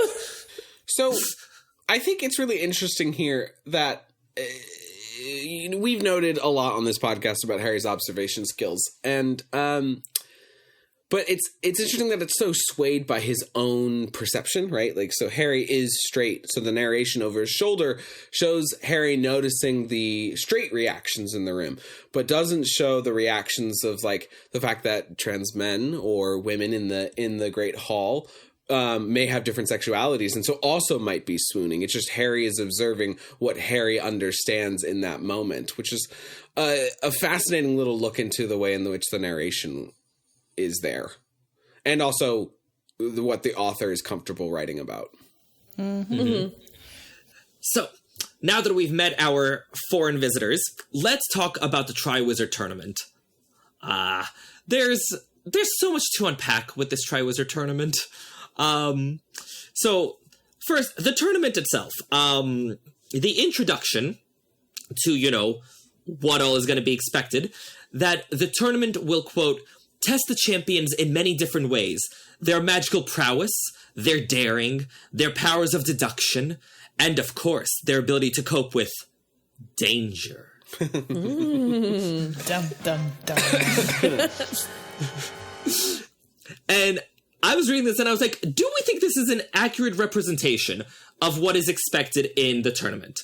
Because I'll give you daring and coping with danger. I feel like sort of facing a dragon to steal her eggs and, like, coping with monsters in a maze. I was like, yeah, okay, check and check. The powers of deduction is figuring out the clue with the egg, right? Because they're like, you need to figure out that you need to open it underwater. We all should have thought of that. But is the tournament a good test of magical prowess? So, like, aside from the maze, which, your mileage may vary, the first two tasks seem to be more about ingenuity than about, like, fancy wand work. Because it's not like, this really epic, impressive magic that I'm good at is what's gonna help me with the dragon. It's more just like, how can I avoid this obstacle rather than like overcoming it. Yeah. Well, isn't it kind of like what magic can you use? You know? Mm-hmm. I think this is also a big note that like none of the champions were really that creative, because it was like use the bubble head but like didn't create flippers or fins. Harry happens to get gillyweed, but like you could have used your wand to do a bunch of crazy stuff underwater, but just no one's creative enough to actually think of like cooler things to do. No one tried to transfigure the dragon's eye into like a bicycle head. I don't know. So I just Okay. I just like I don't know. There are moments where I'm like, man, fighting in the Wizarding World should be like when Green Lantern and DC fights. The lanterns can can conjure anything out of their ring, and so like you get like trains that just smash into people and stuff like that. And then there are other moments where I'm like, no, that's good. It's better that we had it like this. But these tasks, I'm like, Crumb, you just like half transfigured yourself into a shark. You're lucky you didn't kill Hermione. Like that's crazy. Yeah. Mm-hmm. Yeah, isn't that like I think what is magical prowess? Because I think from the commentary that we get that Cedric transforming a stone into a dog and even the half transfiguration of Crumb seems to be quite impressive. Cancel. Well, Cedric. definitely the transfiguration of Crumb like does seem impressive. They're like, oh my god, he turned himself into a shark. Whoa. Mm-hmm. Yeah, but like I don't know. I still say cancel Cedric because that dragon probably ate that dog, and that's not very kind. Can I pet that dog? Yes, but the dog was really a rock, so it's okay. But is it? Yeah, So what happens? Pick all What over happens again. when the Oh, the God. pin cushion is actually a hedgehog? It's fine. Let's not get into it. I do think that part of why we don't see the fancy wand work type stuff is because we mostly see it through Harry's eyes, and Harry's in 4th year versus his competition is in 6 or 7 years, so they just know more magic, so he has to make do with smaller spells or easier spells, I guess, and rely on what he's good at, which is really being good in the moment of danger, that he makes good decisions. Yeah. Whereas the other ones could do more. But I think to Sam's point, a lot of magic seems to be going down to creativity. Mm-hmm. And if you think about it, that Death Eaters use like mostly 3 spells because they're straightforward instead of being more creative with what they could do. Except Dolohov. Yeah, but that's what makes him kill Lupin. Mm-hmm. That's what makes him so good at it. And like, I don't know, think about how quickly all of these tasks would have been over if Dumbledore had been 17. Like, that's the type of thing that I wanted to see, was like crazy, crazy level coolness. And instead Rowling needed to create a group of people that Harry could compete with Moody/Junior's help. Well, no, so it's more about the design of the thing, because like, okay, going through the tasks, right? The dragon is resistant to magic. Like, you can't show off impressive magic with a dragon because literally, like, you can't do anything to the dragon. Like, you could have made the floor lava. You could have transfigured everything in there. Like, there's so many cool things that you could have done. And the dragon could have still remained the same. And instead we got Harry flying on a broom, which he's done the last 3 books. We got a little dog rock thing. We got a conjunctivitive curse in the eyes, and I forget what Fleur did. She tried to hypnotize it. Ooh, Vila powers. Sorry. Yeah. Original. Yeah.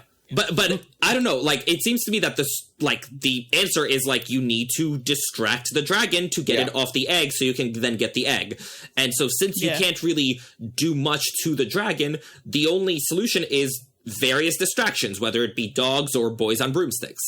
And the second task, like, the bubblehead charm is fairly basic, and it is sort of, like, the obvious answer. So, yeah, I feel like there's... But then they all just swam. They didn't conjure a boat made of wood so that you could row and then just I don't know. There's a lot of things they could have done. It's fine.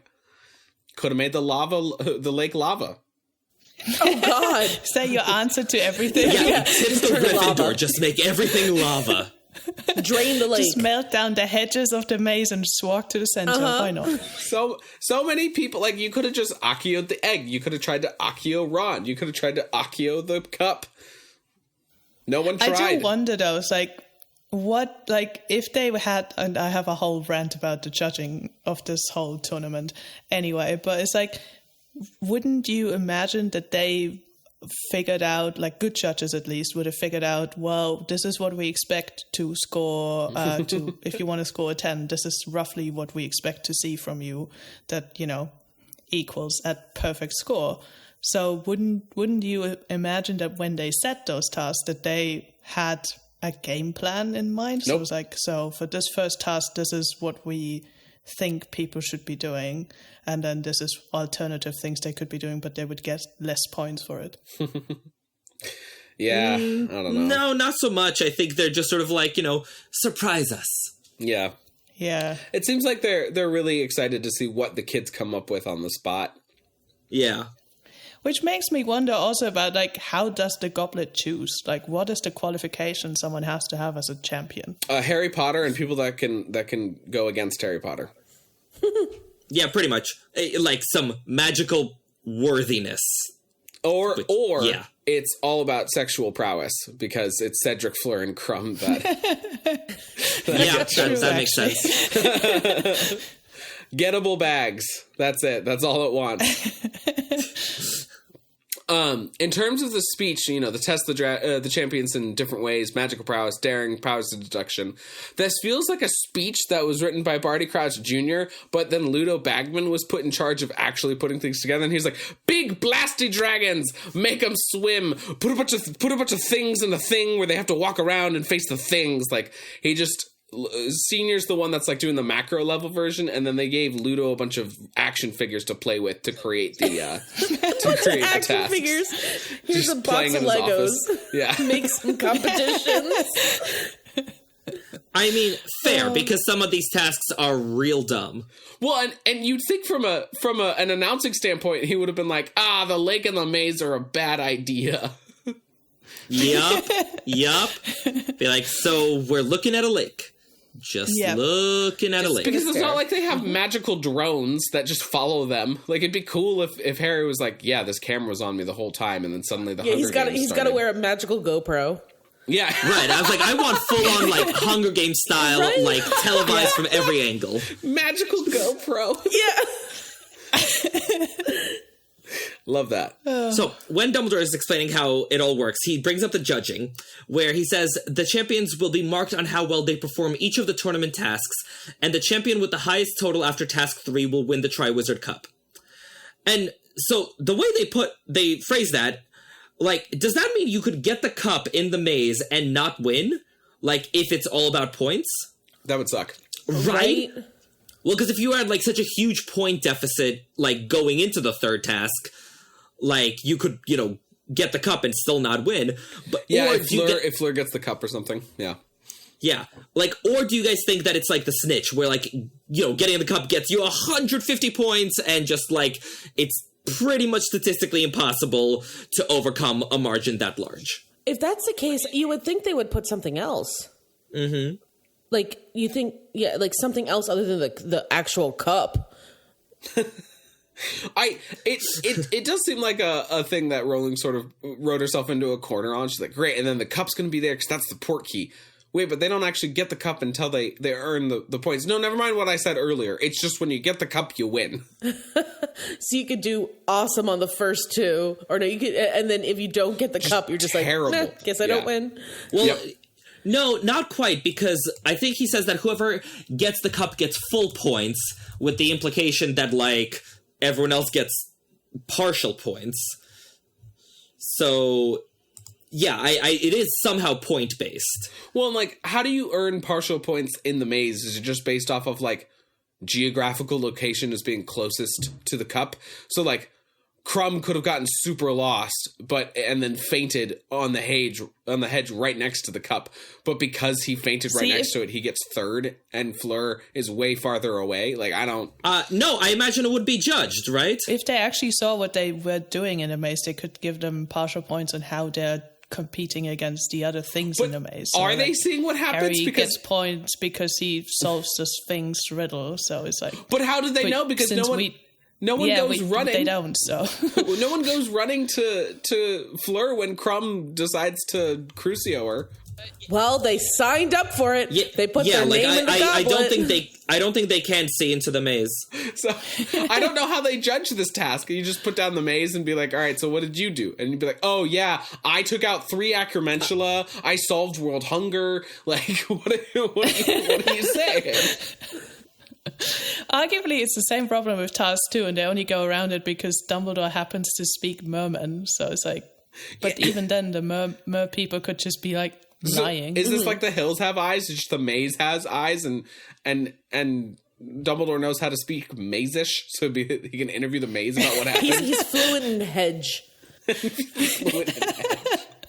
He's a hedge fund type of guy. I just think that the judges will all judge the other contestants based purely on how much they like them. Like, there's no other criteria. Mm-hmm. Yeah, that's already actually going on, though. Mm-hmm. Yeah, unfortunately. I mean, that's why I think the judging is very flawed. Yeah, it is. Among many, many things. I mean, it's set up by it's set up by an Imperious senior and then Ludo Bagman plus Dumbledore. Like, what else were we expecting to get? I do wonder how much Dumbledore and the other headmasters slash headmistress had input in the actual setup of the task. I mean, Percy's really designing everything.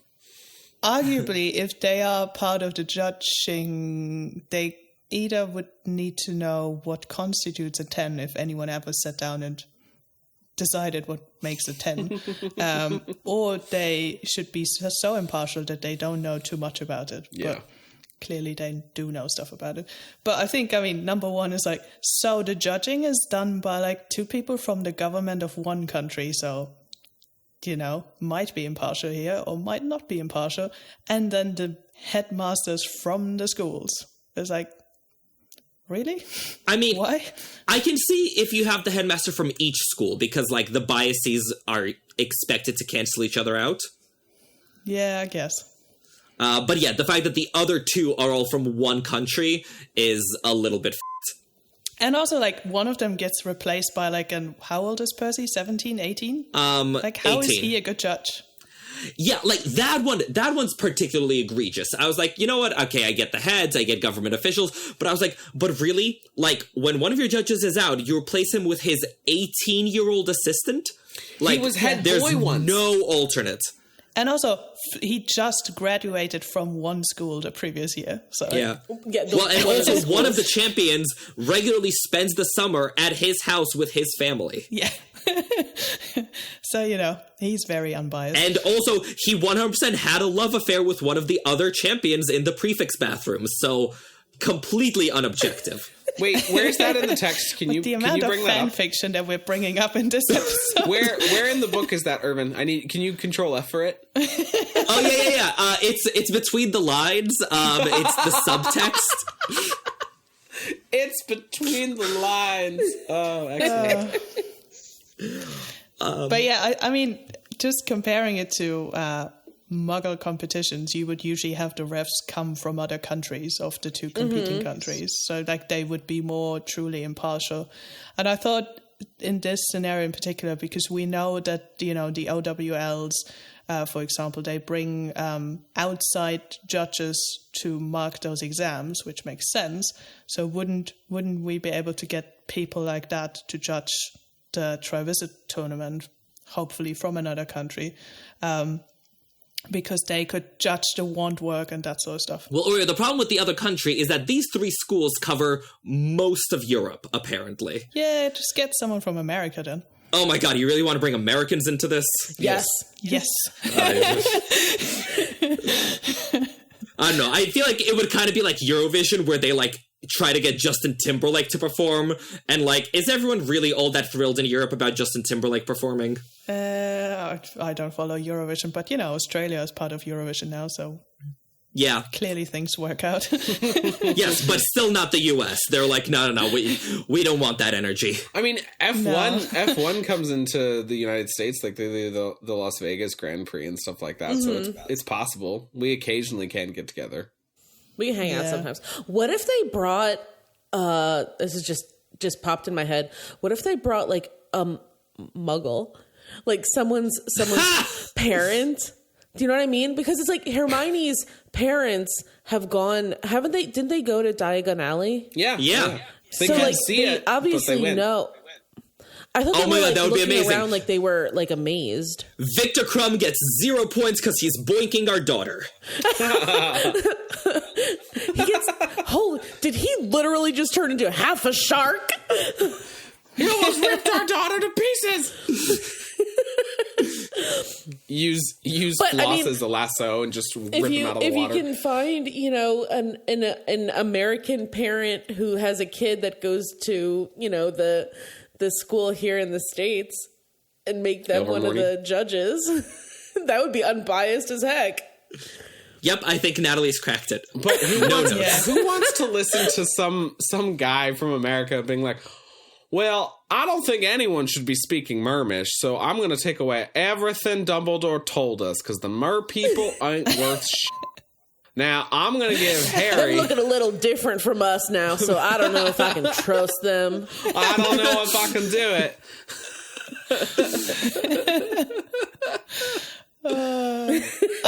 I think in reality of why we don't get different judges from character we already know is, Natalie, you put it in the doc here, is that it probably just adds too many too many characters for one book. She got tired. Yeah.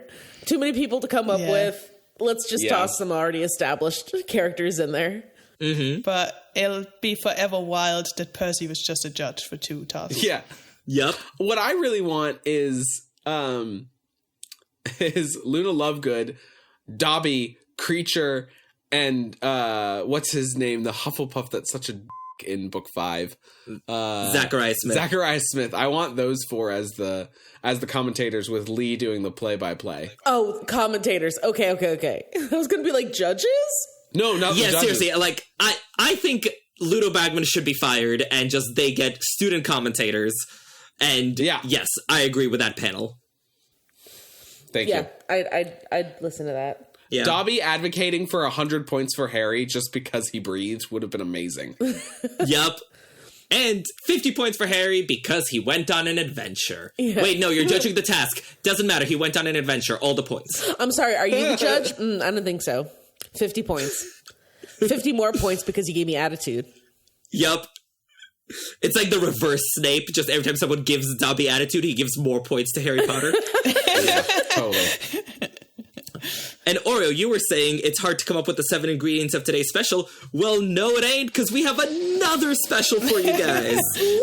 Yeah, clearly I was wrong. 1, 2, 3, 4, 5, 6, 7.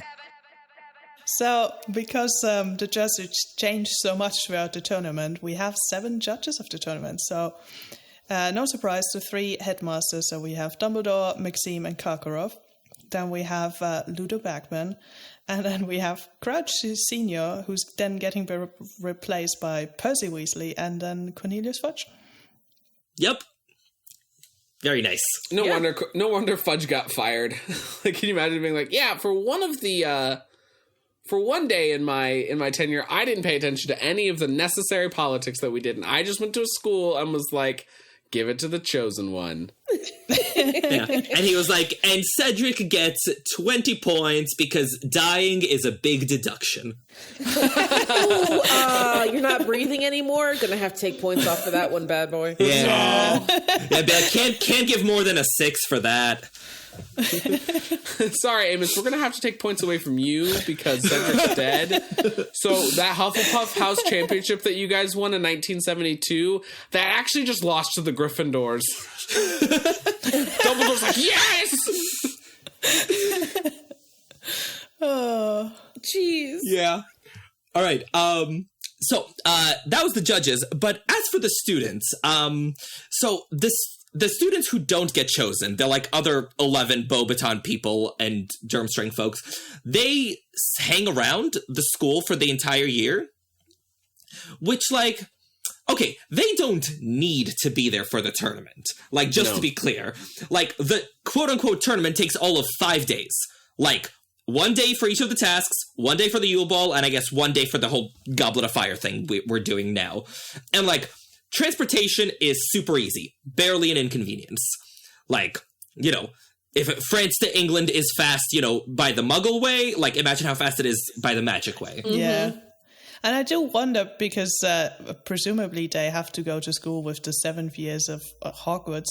No. Do they even have the same subjects, or is Madame I think Maxine? No, they don't go to classes. Private lessons from Maxine. Yeah. Yeah, they are taught by their headmaster full time. At all the subjects? Yeah. Which again seems like such a wild system, and like why? It's a stupid system. It would be okay if Dumbledore, and it seems like Maxime is actually a really, really talented witch as well. So I will give them both credit in being like, yeah, I would want to learn from Maxime one-on-one, and I would want to learn from Dumbledore one-on-one. But man, Karkaroff, that just sucks, especially for the guy who wanted the wine and didn't get it. Yeah. Just like, poor Polyakov. Yeah. That sucks. Also, how good is Karkaroff really at magic? All right, apparently bad, because he goes into a shack in Scotland when he could have gone anywhere in the world. Could have been on a beach somewhere. Could have been a secret. He could have gotten somebody secret keeping for him on a beach in the Maldives. Yeah, just sipping a drink. He was like sipping drinks for the rest of your life. A very easy to find shack in Scotland. It was not easy to find. It took a year to find him. No, it's funny. Give credit where it's due. It was a hard to find shack. He could have lived for another 70 years. They found him within a year. In the country that Voldemort is like hanging out in. Voldemort's in the UK. He's like, yeah, it's cool. I'm gonna stay in the UK. Why? They'll never suspect that I'm dead. Yeah. No, they did suspect. It's like, just go anywhere else, preferably not Albania, because apparently that's also where Voldemort hangs out. But yeah, he could have gone to Guatemala and just been like, I'm here now. Voldemort's not coming to a shiny space. He will die of UV radiation immediately.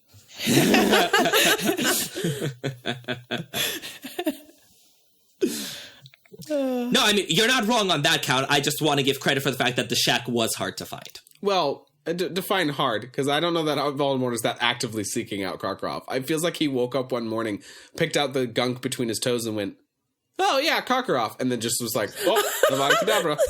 No, I think he was actively seeking him, because else was he doing in Order of the Phoenix? Like, in Order of the Phoenix, he's literally just like, so we want to find out what's going on in the Department of Mysteries, so like, let me go to his bed and dream for a little. But, like, the Death Eaters are not that busy in Order of the Phoenix. Like, they could be hunting Karkaroff full time. I'll tell you exactly what Voldemort was doing. About 6 hours out of the day, he was griping about Dumbledore being alive. 7 hours out of the day, he was trying to seduce Bellatrix. 1 hour of the day, he was actually seducing Bellatrix.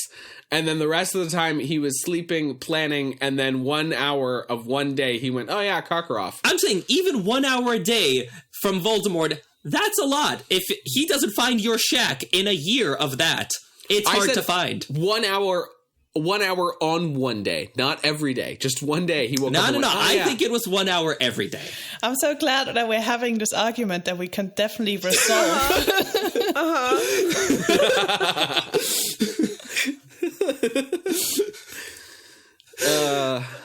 Okay, back to the students and their classes. So the Beauxbaton and Durmstrang aren't taking Hogwarts classes, which, like, that would actually be a meaningful integration of them into, like, Hogwarts and all that. I was like, fine. So, since they're not doing that... because we're forming friendships, apparently. So, like, do we think they hang out with Hogwarts students enough outside of class to, like, make it worth it to hang out there for 8 months? They hang out enough to ensure that they make out. Yeah. Well, yeah, that doesn't take much. So, like, they honestly, they could come around for 5 days of the year and that would still be accomplished. I'm sure that some of the people were like, yeah, it was worth it because they have very fond Hedge memories.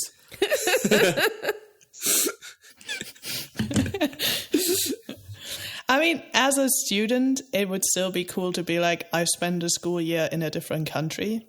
Yeah. They all seem to, like, all the Beauxbaton and Durmstrang, they all seem to travel, like, as a pack. So it makes me wonder if you became friends with a Ravenclaw, like, could you move away from your, like, Beauxbaton, pack and like go hang out in the in the Ravenclaw common room for a few hours, or is it like you'd be pulled back?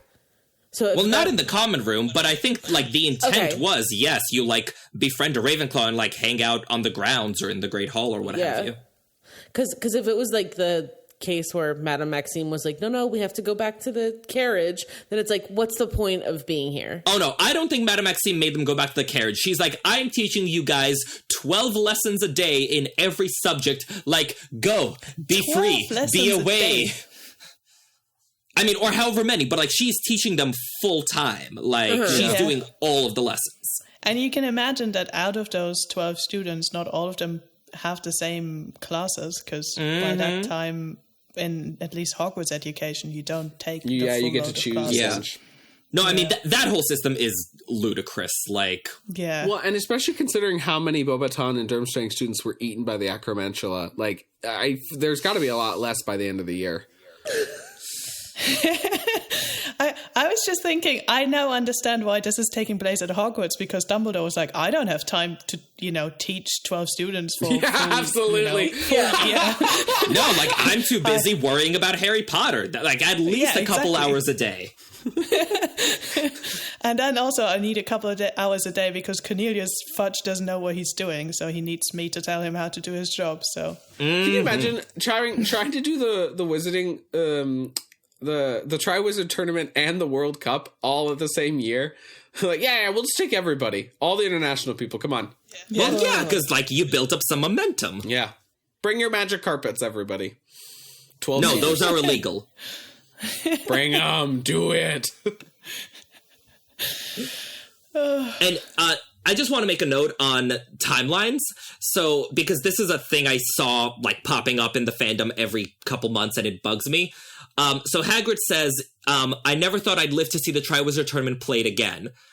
That doesn't mean he ever saw it played the first time. Like, no, it doesn't. Just to be clear, like, Hagrid has never seen it played, but he never thought he would live to see the day when it would be played again. Correct. Yeah, yes. He did not witness it. This is a pet peeve of mine when someone was like, oh, the timeline. I was like, no. Yeah, okay. Aberforth didn't win by goats. So I had a point that I wanted to discuss, the book versus the movie, when they describe the goblet.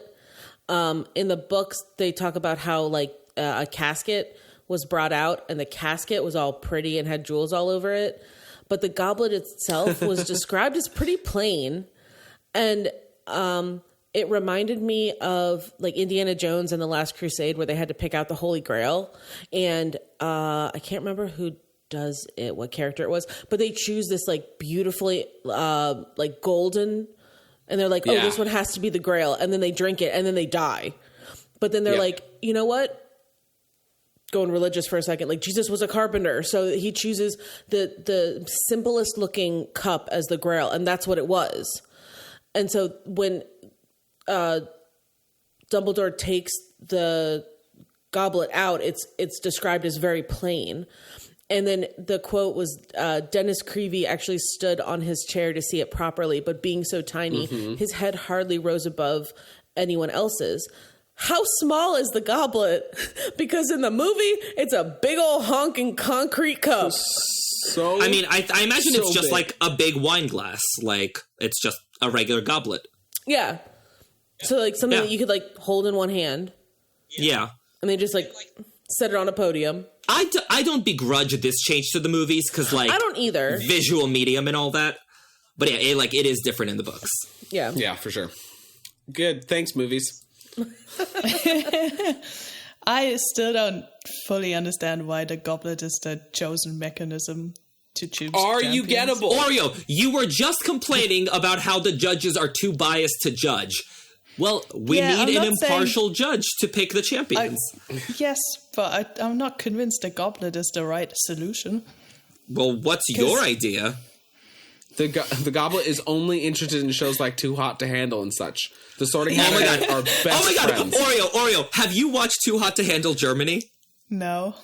Okay, well, I have needed my Too Hot to Handle fix, and it's been too long since the last season, so I just watched the German one. Oh my god, they're freaks. What is this?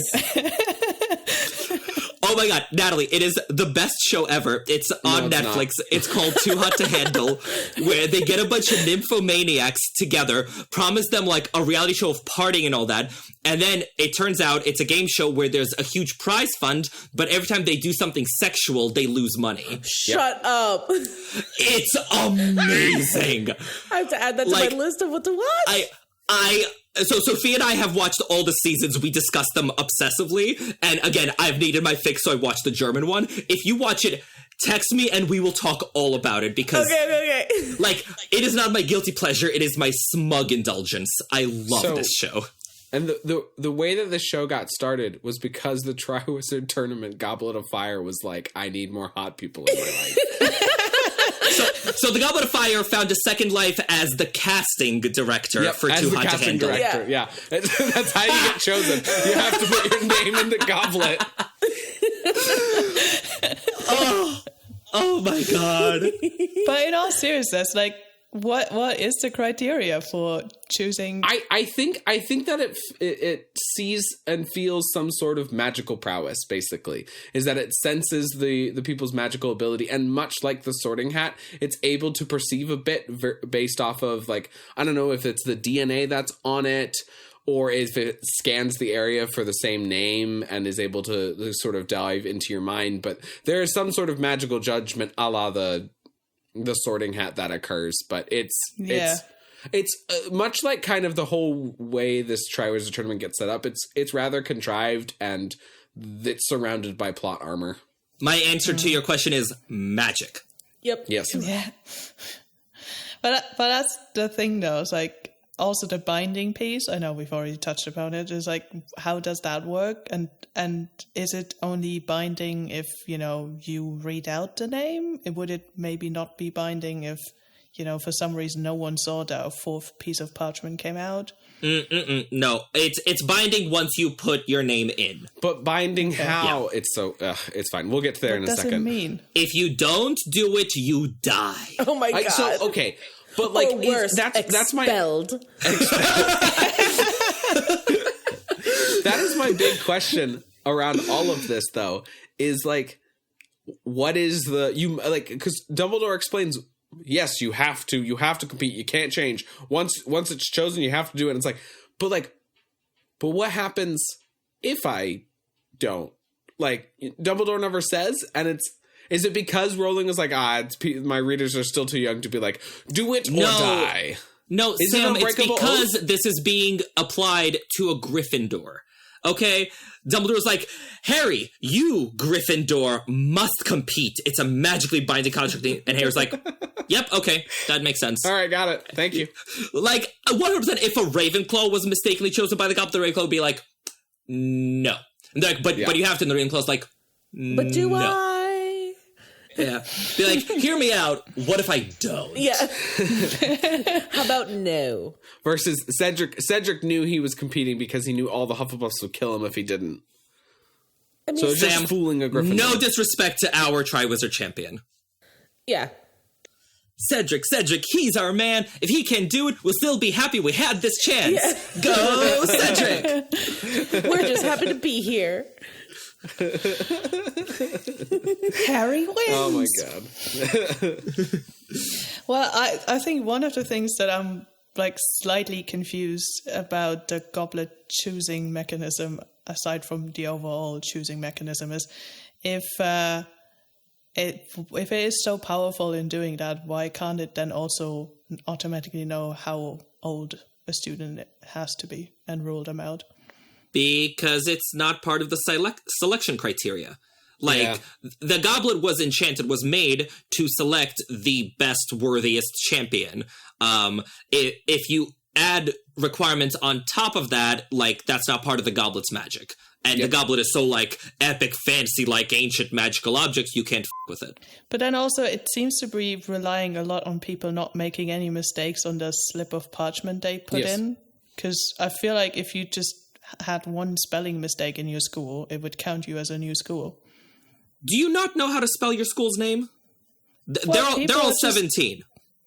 Yeah, but people are not, like, this is a school. Students are famously not good at following instructions. Or handwriting. Yeah.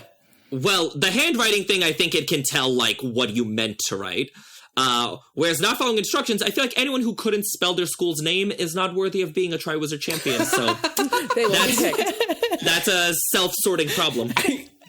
Irvin, I love you, but there are dyslexic people who are very capable in the world. Yes, I know, and those dyslexic people would, I'm sure, make double sure that they spell the name correctly. It is one word, one time that they have to write.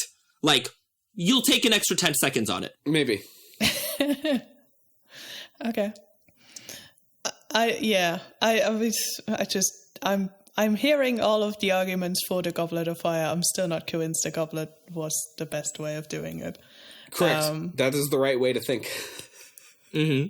Because it feels like, it's very one-sided type things. Like we're putting too much stock on the goblet being right, and there's no sort of like secondary judgment phase of, something happened that we didn't want to happen, or we should actually intervene here, which, is exactly the scenario that we end up in being. And then everyone's like, well, but this magical cup said we do it, so we do it. I was like, okay, seems stupid. Mm-hmm. Precisely. Well, if a magic cup said so, who are we to argue? Yeah. Yeah. And it's like the comparison that comes up for me is a bit like when people nowadays rely too much on technology, where it's like, they build smart houses and like super smart cars like the Teslas and stuff. And it's like, well, but if the electricity is out, you have nothing. No, you know what this reminds me of? So my aunt is forever like concerned about like what the weather is. She's like, oh my God, is it raining? Do I need to like get an umbrella? And so whenever she's about to leave my cousin's house, she will always start checking her phone and be like, oh my God, well, my phone is saying that it might be raining outside, but like it's only drizzling a bit. And then she's like, what does your phone say? And then my cousin was, she's like, my phone says that it's only cloudy, but it's not raining. And I was like, So no one's gonna look outside and check, right? Like we're not gonna do. We're not gonna do that. But like we reach a consensus of the phones. So I feel like that's sort of what's happening here. Yeah, 100%. Yes. And then I think my last point is I'm just genuinely not sure how well magical objects were handled in the Harry Potter series, because it seems to be sort of inconsistent. How so? And I just, it's just genuinely like, I don't think it's well established enough how much power they have and where the power ends. Like if you think of like the Sorting Hat seems to have a lot of power considering it puts people in the house for the next 7 years. Yeah. But the power is given it by society. Like that's well established. Like society has decided that this hat will decide your house. So like what more needs establishing? But it's just genuinely, I'm curious how much magical power does it actually have for the job it does once a year? Well, the magical power is just a bit of legitimacy and a bit of like, astrology cootie catcher type thing. Cootie catcher. Cootie catchers. Like you read their minds and then you're like, well, this mind seems like a Gryffindor mind. Yeah, I don't know. I want it more spelled out, I guess. It's too vague for me. It's just... That's a really, I think, valid criticism of the Harry Potter series in general is like, hey, there doesn't seem to be a very taught system for a while. And then, as we know, Rowling sort of starts writing a system in so that she can explain why they don't just Accio Voldemort's heart out of his chest. Yeah. See, and I completely disagree with you guys because I'm like, this is why I like fantasy.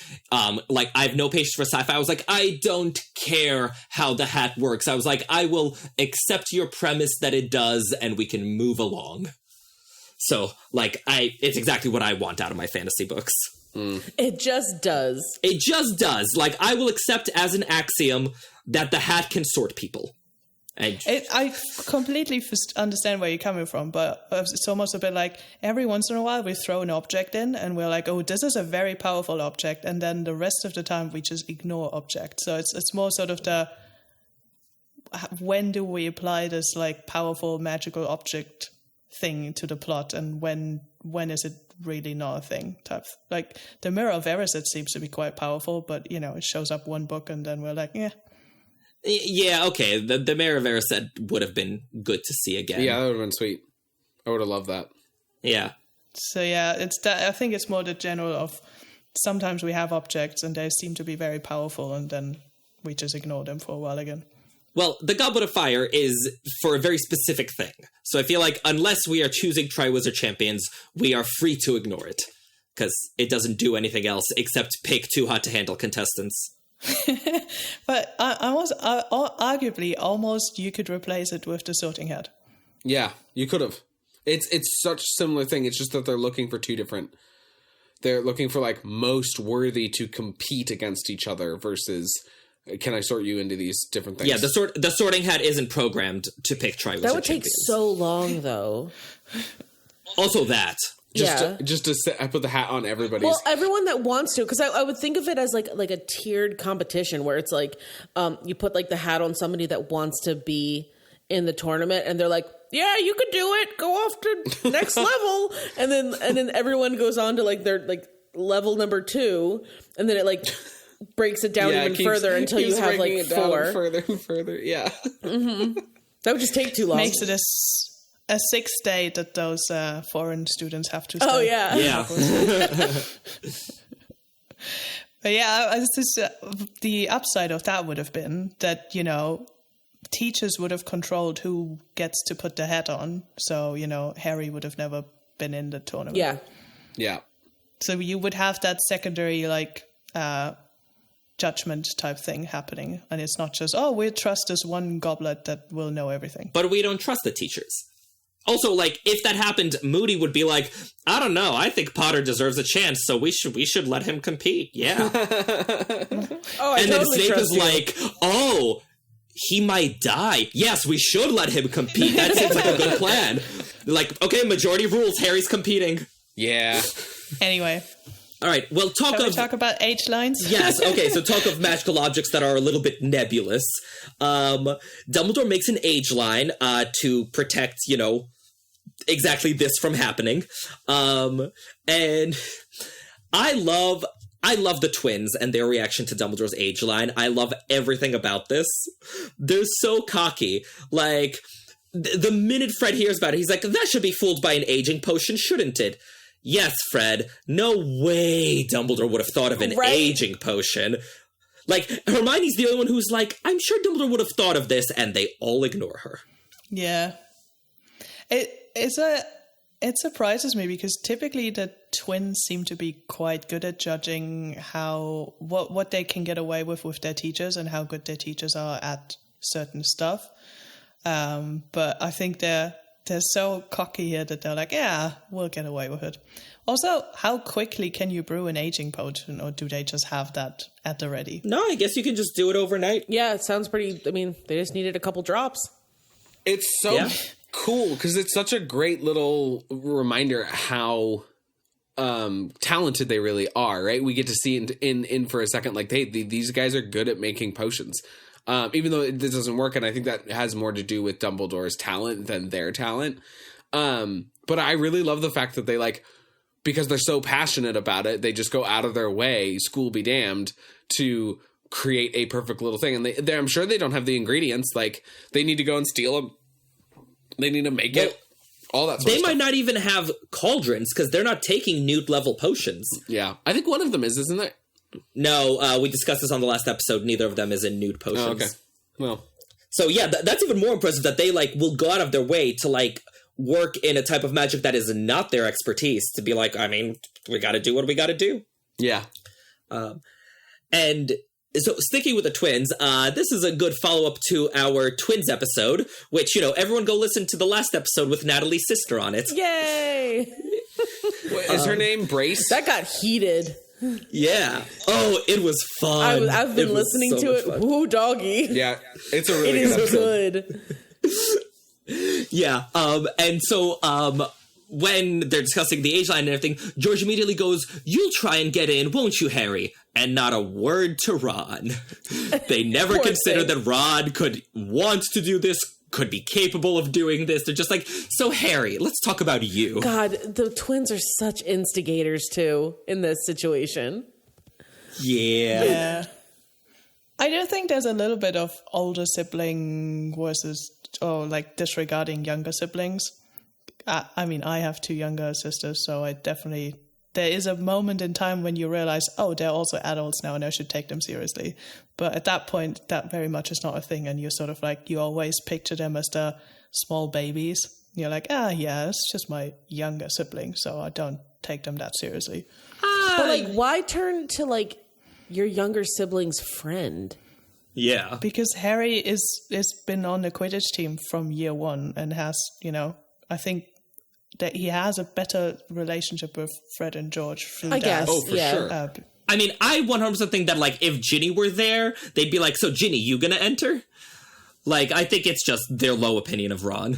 Yeah, I think so, too. I think Ginny hasn't quite gotten there yet, though. I think they have that high opinion of Ginny from maybe sometime this book, but definitely next book. But I think at the moment, I'm not sure Fred and George see Ginny that highly. Okay. But yeah. And the other thing I really liked about the twins' reaction is, so when they try to go over the age line and it doesn't work, the way that Fred and George join in the laughter once they, like, have the beards, I think it actually speaks well to them. Because, like, they don't just like pranking each other. Like, they're comfortable being the butts of the joke themselves, which I feel like is sort of the key difference between, like, pranksters and bullies, is that, like, they very much want to laugh with people. And are comfortable with people laughing at them. So good. That was a good. I did like that when they both start laughing. Yeah. And I think you see that when, they do their suites that I've forgotten. The Wizarding Wheezes, yeah. Yes. And, once Hermione's like, you're not allowed to test this on other students, they're like, yeah, fine, we'll just do it on each other. We've already tested them on each other and we don't mind people seeing us in this state. Yep. Yeah. It's really fun because they're so cocky, right? The twins. And they have such this short sense of, like, who will or will not do things. So, like, pointing at Harry and being like, you'll definitely get in, we know. Because they don't think Ron is daring enough to try and break rules. They think he's a little too much like Percy. And that always rankles Ron. But they know that Harry actually might if he wasn't so averse to, like, I don't know. They get Harry a little wrong here because Harry doesn't do it. But they're so cocky that they're fine, like, with being like, our ability is better than Dumbledore's. We know who will or who not get into it. And it makes such compelling characters for them. And it points to why they're able to go and create their own business and have the confidence that people want to buy from us. We can create these awesome things. Our business will do well. Yeah. I mean, their determination and their drive is very impressive. Yeah. And for more, go listen to the last episode all about the Weasley twins, because it was a fun one. So, that's how Fred and George react to Dumbledore's age line.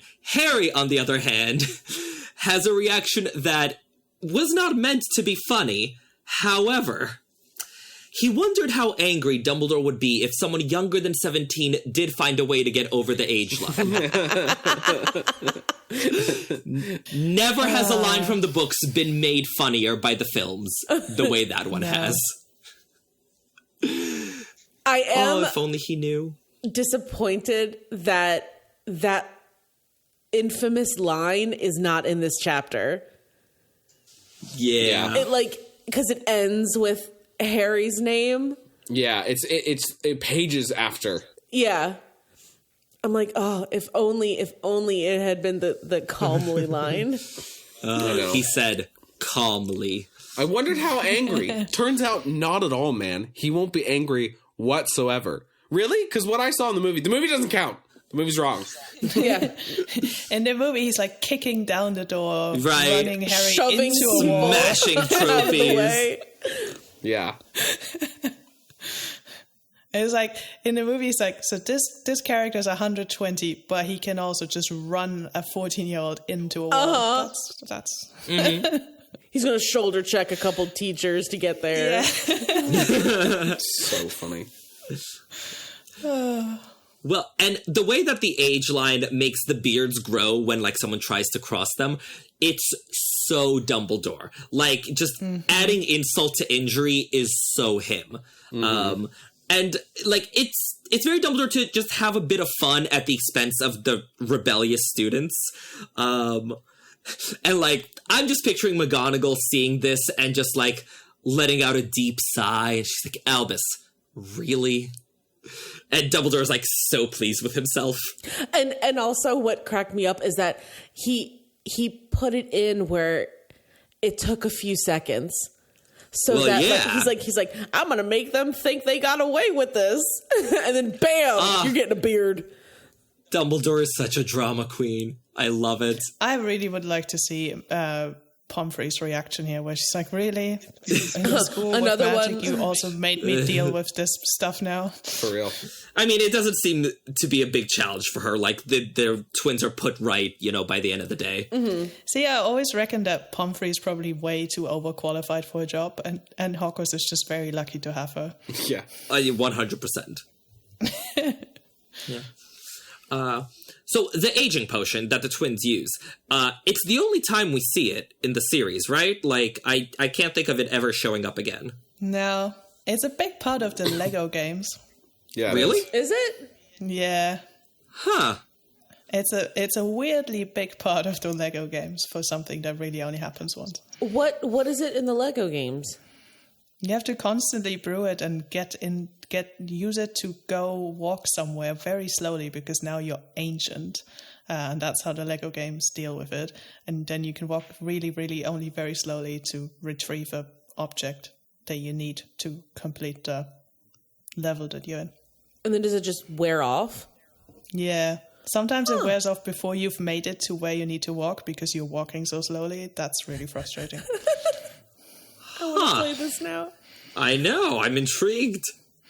Yeah, the Lego games are fun, but sometimes they focus on weird stuff where even, you know, us level fans are like, why?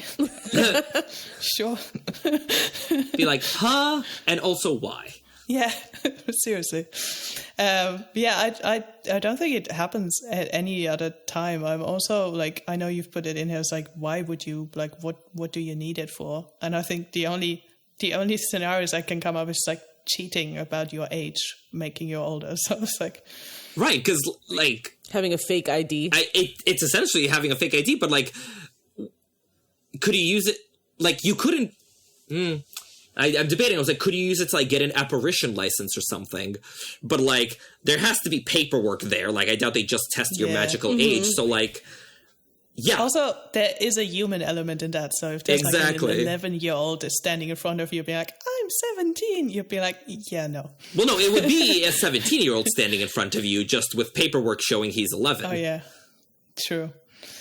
Yeah, I mean, the only other reasons I could think of, but it's, again, same sort of thing. I know for certain, like, politicians, high-level jobs, you need to have a certain age. So I think, is it 45 to become prime minister or something? Yeah. 35 to be our president, or lately 75. Yeah. Well, I mean, that's older than 35, so it qualifies. Yeah, exactly. That's how numbers work. So, do we think the effects are permanent?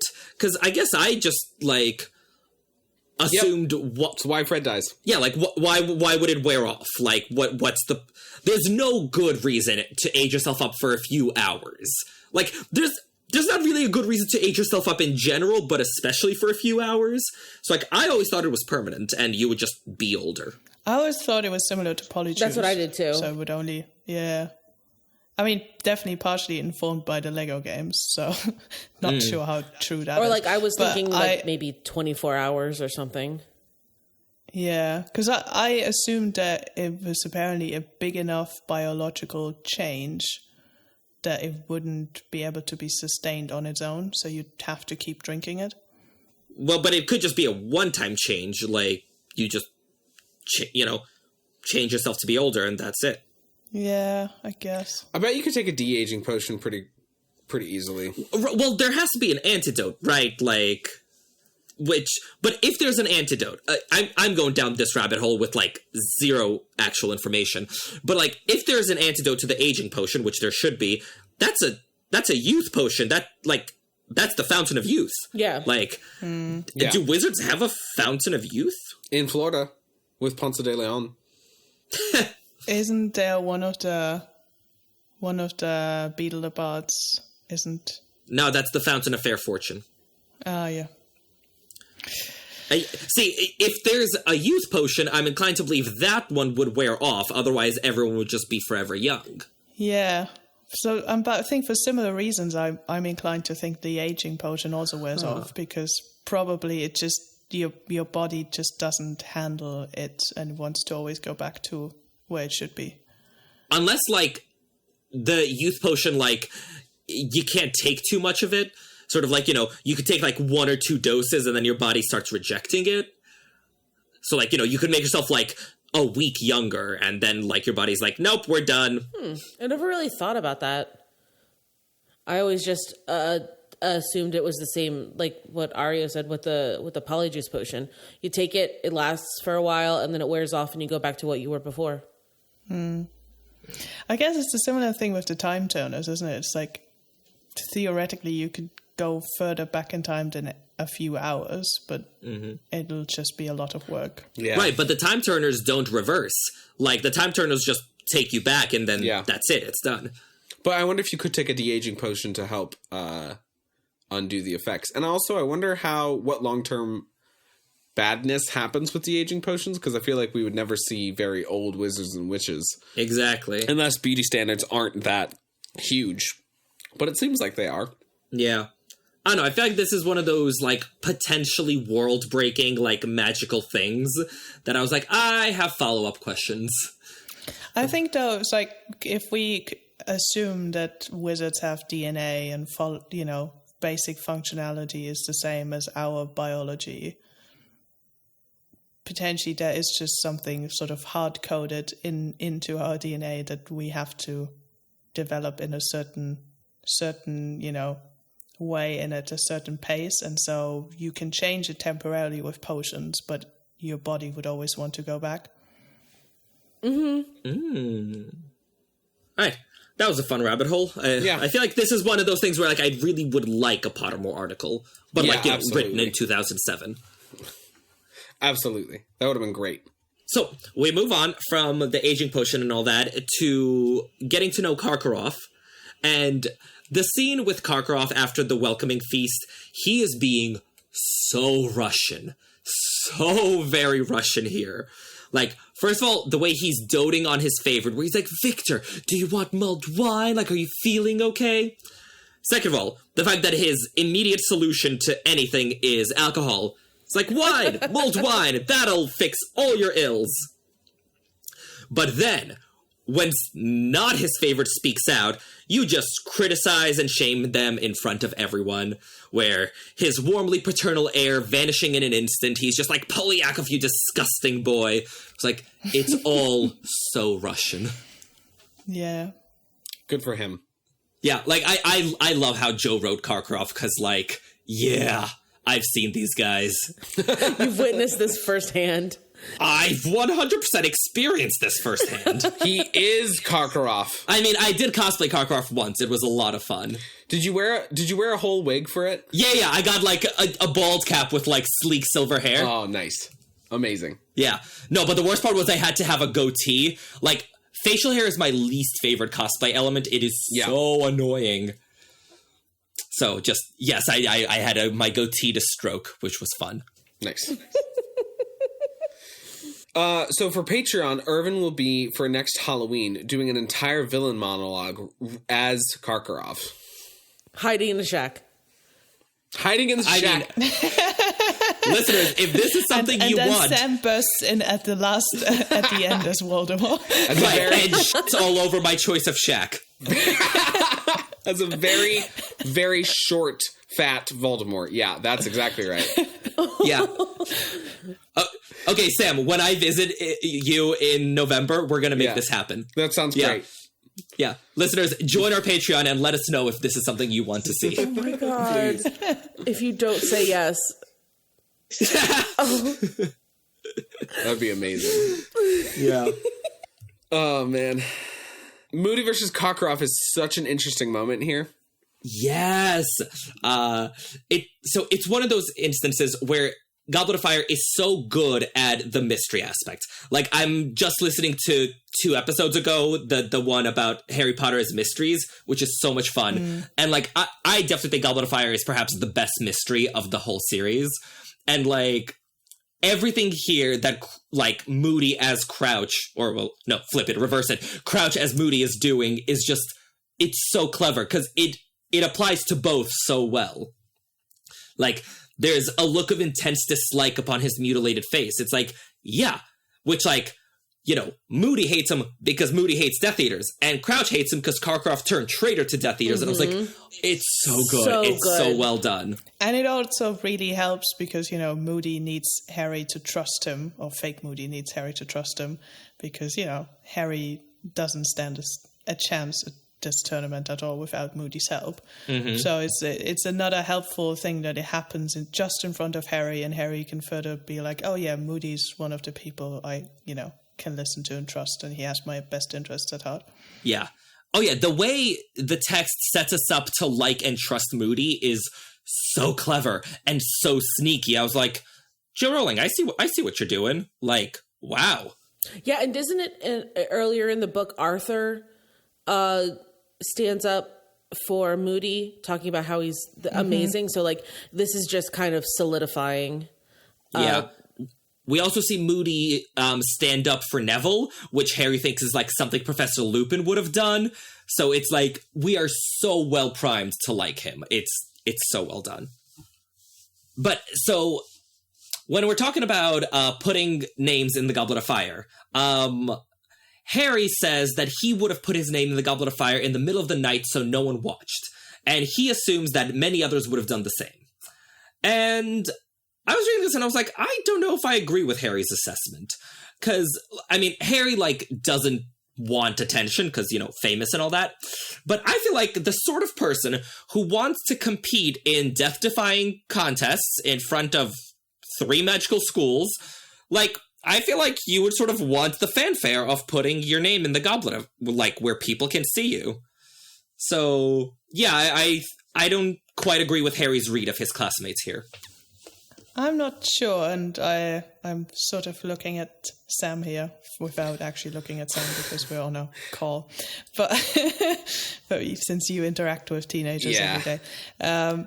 But teenagers are often very much about, no one look at me, don't look at me. I don't want to get any attention. So, but would they then want to compete in the tournament? Because that's a lot of attention. But only a few people get chosen. Yeah. So you don't know yet if you get chosen. I think that there are a lot of students. If I'm just thinking about a lot of the students that I've taught over the years, I think there are quite a number of students who are like, want the glory but don't want the attention of getting rejected. So they would go secretly and put their name in, and like they can see their family being proud and their close friends being proud, but they really, you know, f*** all if the rest of the school wants to see it. They want to have that moment of triumph, but they don't want other people seeing that they even put it in, so that they can hide behind this idea of like, oh yeah, I mean, I didn't even try. You know, like, I just went and did it. So I think that I think it's a pretty much like a 50-50 chance that you're going to have students that do want to do it in secret, and then students who are like, haha, look at me, because they're like Gaston from Beauty and the Beast and think there's no way they're not going to get chosen. So like Marcus Flint absolutely did it in front of people and invited everybody. If he were still at school. And now had to, wait, who's the person that turns in their name then? Warrington. There's a Slytherin who does it. Warrington. Oh, my bad. Warrington absolutely brought like a whole bunch of people with him and was like, yeah, come look at this, and then has to endure the embarrassment of not being chosen. But thankfully, Harry is a big distraction, and all the Slytherins can focus on the fact that they want Harry to lose and not the fact that Warrington got beat out by Pretty Boy Diggory. Mm-hmm. Yeah, I agree with that. I also love that Harry's whole idea is, let's break curfew. Yeah, for real. In my fan fiction version of this, there's like another protection charm that immediately detects if you put that in as like 2 a.m. and like McGonagall shows up immediately next to you. It's like, detention. You should be asleep. And then just disappears again. Yeah. No, I feel like she would just give him detention at the time of the tasks, being like, oh, the task is November 22nd? Well, guess what, buddy? Your detention is November 22nd. Yeah, for real. And then Dumbledore is like, but is binding. And she's like, well, great. He will be doing his best to complete the task while he is writing lines in my classroom. It's binding, so is detention, Dumbledore. This is a school, don't forget. It's like, wait, it's a what now? Yeah, exactly. Wait, when did that happen? I thought this was Dumbledore's army. I thought this was, Dumbledore's home for peculiar children. And Voldemort's like, I thought this was a Death Eater combing ground. McGonagall was like, no, school. Say it with me, a school. I want her as a cat. Her as a cat walking around the corner with just a stack of detention papers. Just slapping it in front of Harry and then walking away. But yeah, so when the kids are discussing about, who's putting their names in the goblet and all that, the Gryffindors, and specifically one Seamus Finnegan, are being such dicks. Way more than usual. Okay, so Harry says, we can't have a Slytherin champion, which, okay, fine, fair enough. They don't like each other very much. But then Seamus just starts all over Hufflepuff and Cedric, and he's like, oh, the Hufflepuffs are talking about Diggory, said Seamus contemptuously, but I wouldn't have thought he'd have wanted to risk his good looks. And then later on, he's like, yeah, better you than pretty boy Diggory, said Seamus, causing several Hufflepuffs to scowl heavily at him. And Ron actually yells no when Cedric is chosen, which, simmer down, my dude. Yeah. I think they were really hoping for Angelina. Yeah, all right, absolutely. but, you don't have to be a... Oh, of course not, but teenagers are Ugh. I like, Natalie, that you were trying to find another word and then you were like, nope, I can't. That's what they are. Yeah. No, I think this is another point in my, this is not the best way of forming international friendships, because clearly it doesn't even work within the school. But, part of that is because you separated the school into 4 houses and make them compete over everything. So why would they ever support another house? Okay, but see, what I'm reading is that other than Ron being a schmuck, which, fine, most of the contempt for Cedric is from Seamus, and I'm gonna need a fanfiction explaining exactly why Seamus hates Cedric's guts. Is he a spurned lover? Maybe Cedric got close to Dean and Seamus was jealous?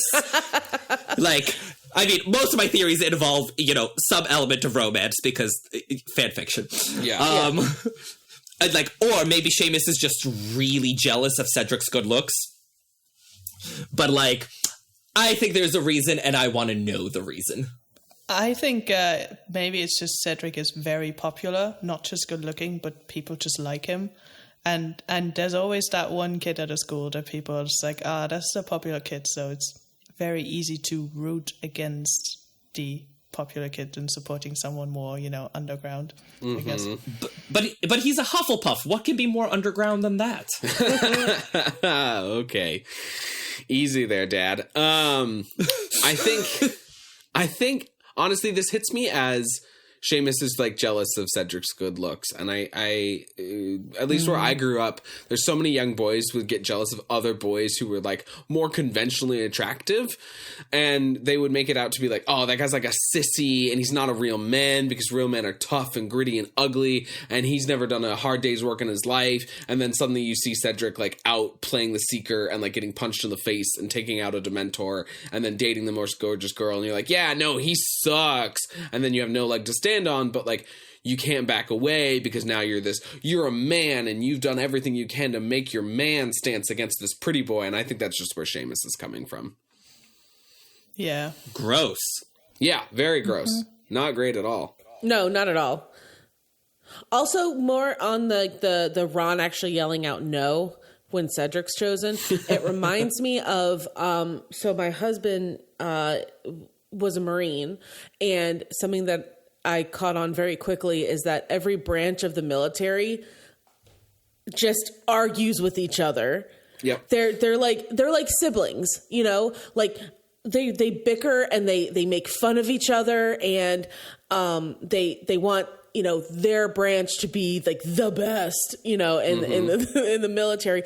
But the minute that you own an outside, try to F with one of those branches, they all congregate and will just swarm you. Like, we can mess with each other, but you step in and you mess with my younger brother or we're not standing for that. So I think that's kind of where Ron's coming from, where he's pissed off that his house wasn't chosen to be the champion for Hogwarts, but he will. But then he's pissed off when his house is chosen.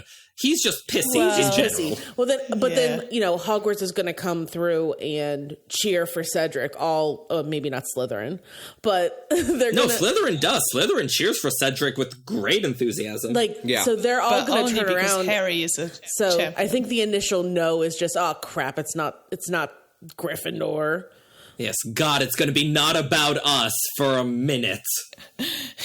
Hey. I said what I said. You did, and it's fine. I'm about to get you back. It's cool. We'll wait for some revenge. Why don't you give us the 7 ingredients of today's special again? 1, 2, 3, 4, 5, 6, 7. Yes.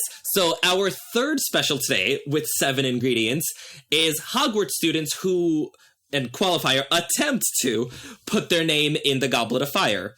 So we have the 3 who succeed, which is Angelina, Warrington, and Cedric. And then we have the 4 who don't, which is Fred, George, Fawcett, and Summers. Good for them. Womp womp for them. Mm-hmm. See, you know what? I just did the stupid mistake of when we started this list in the doc days ago. I was like, it only comes to 6 because I counted Fred and George as 1. And that's so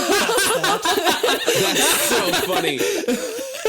Oh my God. Aureo, it sounds like someone needs to listen to our Weasley Twins episode. Yeah. They are 2 separate people. That's true. Oh, I apologize. Oh, that's so funny. I mean, eventually it only becomes 1, so. Wow. Wow. Oh, God. Too soon, Natalie. And then eventually becomes 2 different people again because he does have a son named Fred, but you know who doesn't have a son named Fred in any way, shape, or form is Ginny, and that's so not cool. Mm-hmm. Right? Severus instead of Frederick. It's cool. It's fine. Poor Dobby Hedwig Potter. You know what's really interesting? Hagrid Potter. Ruby. We didn't even get Ruby. We got Lily. Lily Luna. Mm-hmm. Hey, best friend.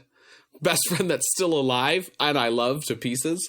And in fanfics we hook up all the time. Let's name the middle name of my daughter after you. It's cool. You know what's really interesting about this book to all the Hufflepuffs out there is that it illustrates perfectly, Goblet of Fire illustrates perfectly as to why Hogwarts should not have had a Hufflepuff for a champion. Sam, second of all, you. Let me get through my argument first. Oh, Natalie, hold my earrings. Yeah, well, I got you. We have, let's go over the facts. In order to do anything in the first task, the Hufflepuff in question, Cedric Diggory, had to have help from Harry, a Gryffindor, to barely survive the first task. Oh my God, just like all the other champions had to get help to survive the first task? I am ignoring you. He also Good, had to get I will help shout over you. from Moody, a Death Eater, to barely win the second task. And then just like all the other champions had to get help to survive the second task, like that. He had to get help from Harry, a Gryffindor, to barely not be eaten by a giant spider. Then he had to have Harry, a Gryffindor, take pity on him and be like, "We can do it together." Which he accepts. No, other way around. He took pity on Harry and said we could do it together. He was winning, if you may recall. Maybe you should, but read Harry, more instead of shitting over Harry Hufflepuffs. took pity on him by taking out the spider. It's fine. And then he accepts Harry's help. No, he didn't. That was 100% self-preservation. There are giant spiders trying to eat people. Fake news? Can I say that? Anyways, no. Which he accepts Harry's help only to be called a spare by Voldemort, which he takes laying down. After he gets called a spare, he doesn't even do anything. The Horcrux he takes it laying down as in dead? Yeah, right? I'm so sorry he stopped living. Yeah, God, that's so shitty of him not to get up from the dead. A Horcrux-ridden dark wizard aimed at defeating death and killing Dumbledore, and also a Slytherin, that's Voldemort, who then has Peter Pettigrew, a Gryffindor, kill him, which means that Cedric is less of a Hogwarts champion and more of a champion of bringing everyone together for one common cause, because Death Eaters, the Dark Lord, Slytherins, and Gryffindors all work together to drag Cedric to the finish line where he realized he wasn't worth a Hogswort. So hashtag Hufflepuffs deserve nothing. That's the end of the podcast. Thanks so much, everyone. Thanks to Shruka for giving us a shout out at Patreon. Follow all of our social medias. Goodbye. So we'd like to thank Sam for being a part of this podcast for 32 episodes. It's been lovely having you. We wish you all the best in your future endeavors. We're gonna miss your chapter reviews.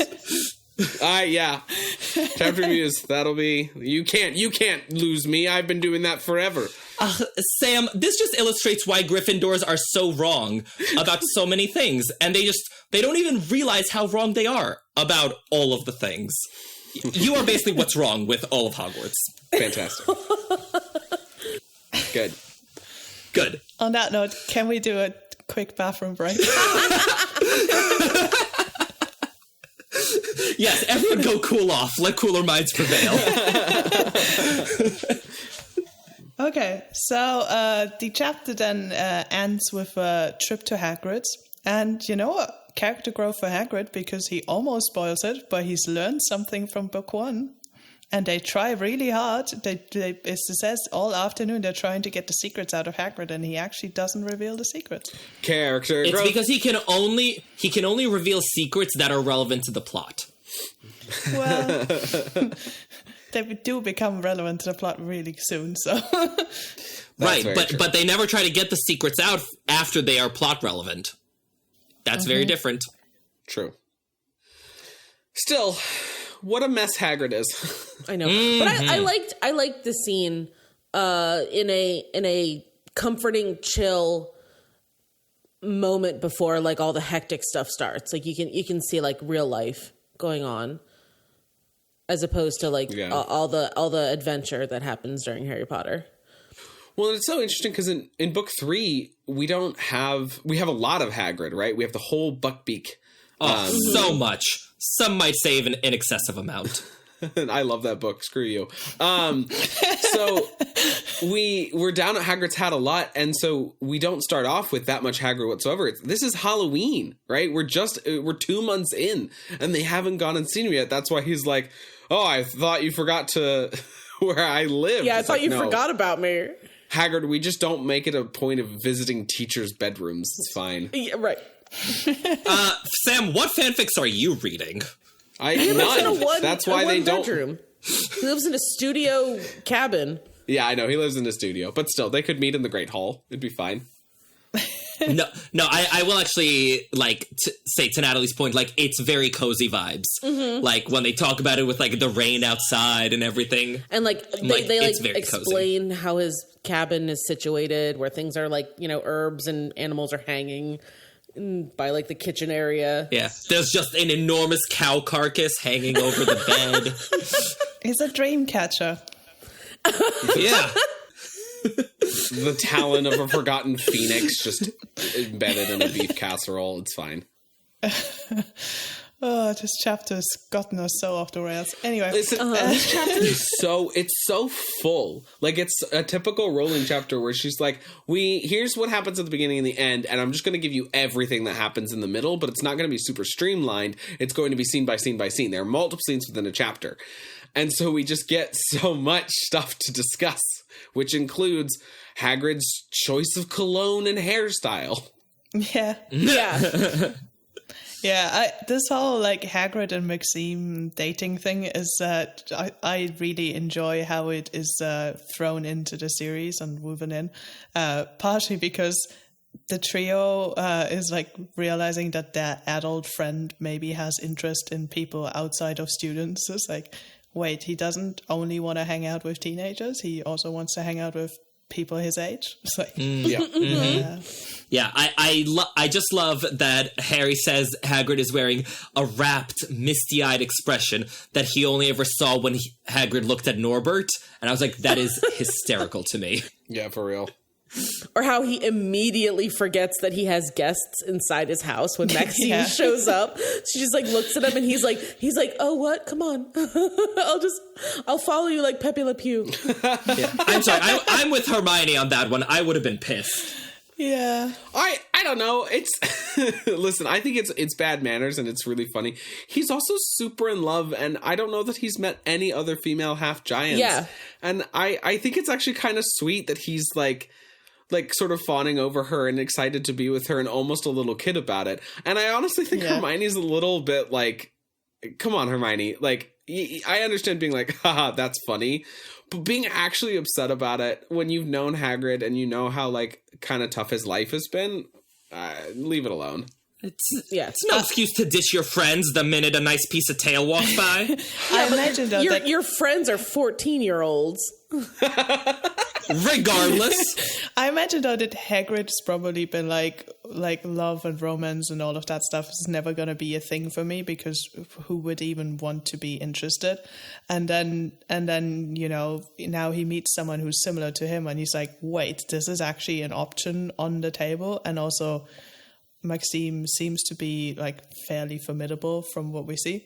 And also not just somebody that Hagrid is similar to Hagrid, but someone that's interested in Hagrid. Interested is a strong word. Yeah. They get together eventually. Mildly receptive. Yeah, she warms to him. I just watched Hunchback of Notre Dame yesterday, so I'm just picturing Hagrid singing Heaven's Light. Would that mean Karkaroff is Frollo? Yes. It's not my fault. I'm not to blame. It's just this gypsy girl. Hellfire. Yeah, Wait, great. Awesome. Then is Maxime Esmeralda? Yes. Okay. I can take it. And that means the goat is Harry. Or Fleur. Either way. The goat is always Aberforth. No, the goat is Fleur because she's with Esmeralda. Harry, Ron, and Hermione are the gargoyles. A guy like you. Ron Weasley would be George Costanza. That's amazing. Yup. Yes. Oh my god, it fits so well. It really does. So for next time Irvin is in France, he'll join up with Aurelia. Aurelia will go down, and together they will recreate the Hunchback of Notre Dame in cosplay of Hagrid and Madame Maxine. Well, the reason I was watching Hunchback is because I made a Frollo costume last week for a friend's birthday party, so I was brushing up. Thank you. I was going to say, I need Hellfire to brush up is one of my all-time... watching this movie for the first time ever. Do. For the first time. Oh my god, it's amazing! Frollo is... Hellfire is one of my favorite songs to sing. Yes. Yes, it's the best villain song in a Disney movie. Oh, like, for sure. it's so I don't epic. know, Poor Unfortunate Souls is up there. I mean, yes. Yeah, those are really good villain songs. Also, Be Prepared. Yes, I was just going to say that too. Yeah. Lion King. But like Oreo, I think Hunchback is something you can appreciate because like it is not for kids. Like yeah, it's fiction. Every time I watch it, I was like, this was rated G and released for children in the 90s. How? Oh, how things have changed. Yeah. Yes, strongly recommend. Definitely watch it. Yeah, please. Yeah. But anyway, so we are going to end on that musical note. While the chapter is going to end with Dumbledore getting the fourth slip of paper and reading Harry Potter. Dun dun dun. That's how it ends. I thought he read a different name. I thought it was Harry Michael Jeffrey Jordan Potter. Is it not? It in fact is not. See, that's the thing I'm saying, Sam. If you can't follow instructions and you've only written part of your name on the slip of paper. So the paper thinks it chose Michael Jordan, chosen one boy who lived an eventual sister f***er. Great. Yeah, it's a great cliffhanger. Yeah. Well, like, Jo is good at this in general, but especially in Goblet of Fire. She's so good at, like, ending a chapter with, like, a dramatic cliffhanger. Like, it's just... Chef's kiss. Just one more chapter. That's what you think to yourself. Yeah. Just one more chapter. Next thing you know, it's the next chapter and the next chapter. Right, and then suddenly it's, the middle of the night and you finish Goblet of Fire. Yeah, this is how Grace read the book in one day. Exactly. Right, like when were you gonna stop? Like, you couldn't stop after this. Mm-hmm. Oh, not at all. It's, I remember having that feeling. This chapter gave me the same feeling as in Chamber of Secrets when Harry gets taken by McGonagall to go visit Dumbledore, and he starts getting on the stairs they're going up, and it's like, this must be where Dumbledore lived. And I was like, nope, next page, can't finish here. Yep. Yeah. Mm-hmm. I mean, the one, like, my, I think, most epic cliffhanger is later on in Goblet of Fire, where it's Lord Voldemort had risen again. End chapter, and you're like, dude! No, you can't do this gotta keep reading. What? It's excellent. Mm-hmm. And now that we finished the chapter, let's talk about who this chapter was sponsored by. I was going to say, I have two jokey suggestions. First one being Bouillabaisse. Bless you. I was like, I left space for both of you to say that. And my other suggestion is incredibly judgy teenagers. Hell yeah. Yeah. Which I feel like bless right. you also works for that. That's more of a bless your heart.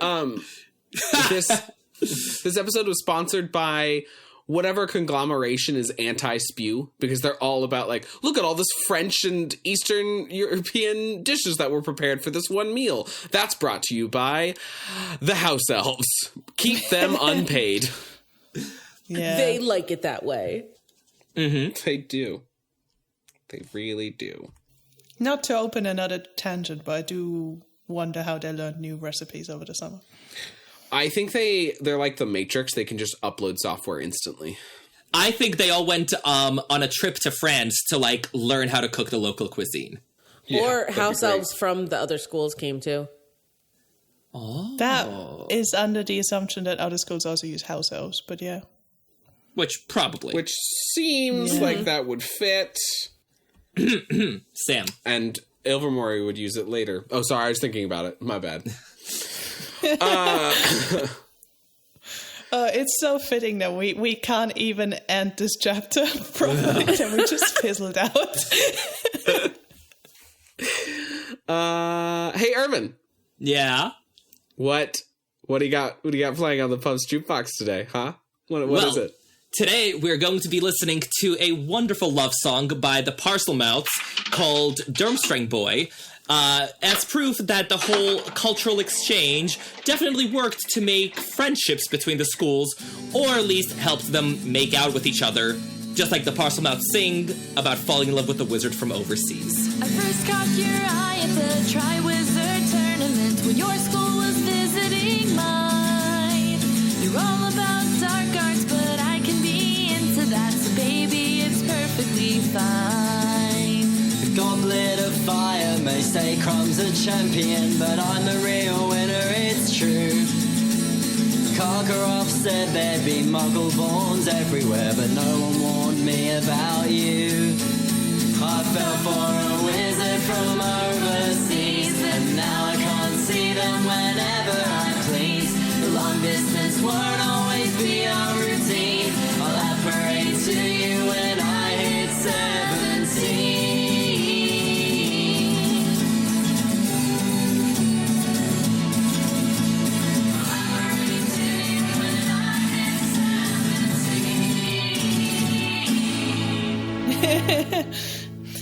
A big thank you for returning to our pub, Natalie, and chatting with us.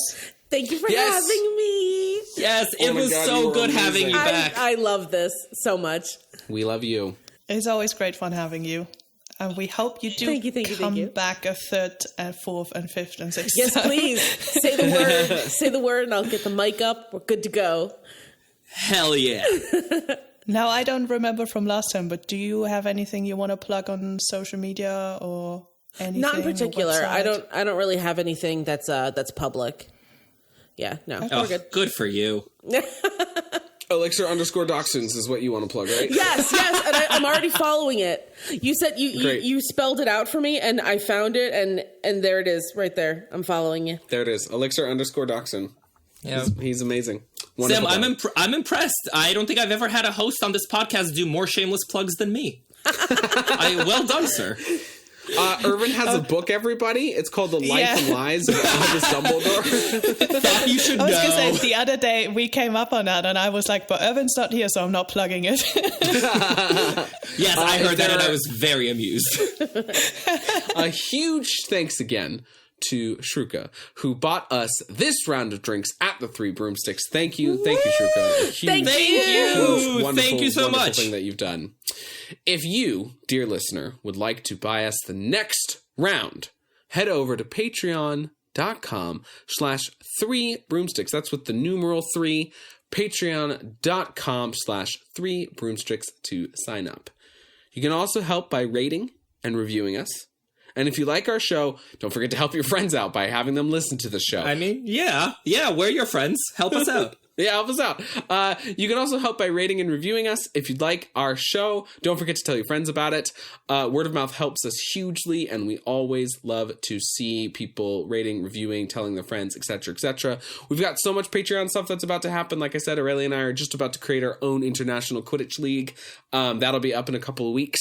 Sierra and I have a D&D campaign that we're going to do. We're going to start doing some Twitch streaming around a Hogwarts Legacy playthrough. There's a lot of stuff that we're doing, so please go and check out our Patreon and help us keep the lights on. We're not here for the profit. We are trying to just maintain the podcast, and we want to keep giving you guys content for years and years and years to come. We wouldn't mind a profit, but that's not what we're here for. So with that, how do you contact us, Aurelia? Yeah, so similar to Sam's dog, you can find us on social media. Is that the title of the episode? Is it similar to Sam's dog? You can find us on Twitter, TikTok, Instagram, or Facebook. And all our sorted handles and our email address can be found in the episode description because we know it's a bit messy. And also, we have a website where you can come and comment on our episodes and discuss with us. So the website is 3broomstickspod.com with the 3 spelled out. There's also any links that we mention. You can also submit a topic. We've recently done a topic that was submitted by one of our listeners. So, check out our website. And she was on the pod. That was really cool. Mm-hmm. It was a good episode. Yeah. Oh, it was really fun. And listeners, next time we meet at the Three Broomsticks, we're going to be discussing Percy Jackson. Yes, as you may have heard on our last Percy Jackson crossover episode, we invoked Death Eater Protocol and did 2 for 1. So next week, you're getting the second part of that epic Percy Jackson crossover. And then I think we're going to leave the Percy Jackson crossovers for a minute because we said it all. Very cool, very fun. Can't Cut wait. to scheduling another crossover. With that, I've been Irvin. I'm Aureo. I'm Sam. Thank you all for listening, and see you next time in the Three Broomsticks. Cheers! Give me big old buckets of butter beer. Give me big old barrels of butter beer. Give me the drink I love so dear. And another round for my friend right here of the sweet old butter beer. This episode of The Three Broomsticks was edited by Patrick Musilek. The theme song was written and performed by The Faithful Sidekicks. Make sure to check them out at thefaithfulsidekicks.com. I'm going to pause for a second because I think my cat desperately needs to use his litter box. And I'm in the room that he uses his litter box. And here, let me give you your little box. I'm very sorry. Come have your poop bucket. Yes. Wait, no, don't come in the room. You will mess everything up. Stop. No. I like this, no. Baby kitty cat, what's your house? Oh, the house? The Calcifer is definitely a Gryffindor. For sure. Oh, yeah. Calcifer. Aren't all cats Slytherins, though? No, Calcifer's absolutely a Gryffindor, 100%. He's the bravest little cat I've ever seen, and he's really stupid sometimes because of it. Ghirardelli is the ambitious one. He's absolutely a Slytherin. They're like just under 2 years right now, and they're a year and a half, so in their little Velociraptor stage, which means that Ghirardelli is the most slithery little snake about stealing food off of our plates. Oh my god, these names are beautiful. I know.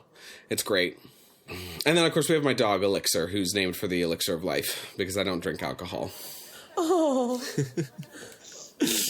Little dachshund. He's got an Instagram, so you can all look for Elixir the dachshund. Oh, I'm going to look it up now. Man, our detours in this podcast are all over the place. It's wonderful. Yeah, I was going to say, I'm wondering how much of all of this is going to make it to the Yes, Patrick, please be ruthless, or it will just be 3 hours of nonsense. Yes. Patrick is like, so there was like maybe an hour worth of chapter talk in the 4 hours. Yeah, shortest episode ever. Like, it comes out, it's like 55 minutes long, and we're like, I mean, we recorded all day. Oh man, yeah. Let's see. What's his? Let me plug the dog. Let's see. Are we at the 7 ingredients? We are. Yes. Elixir _ dachshund. Anyways,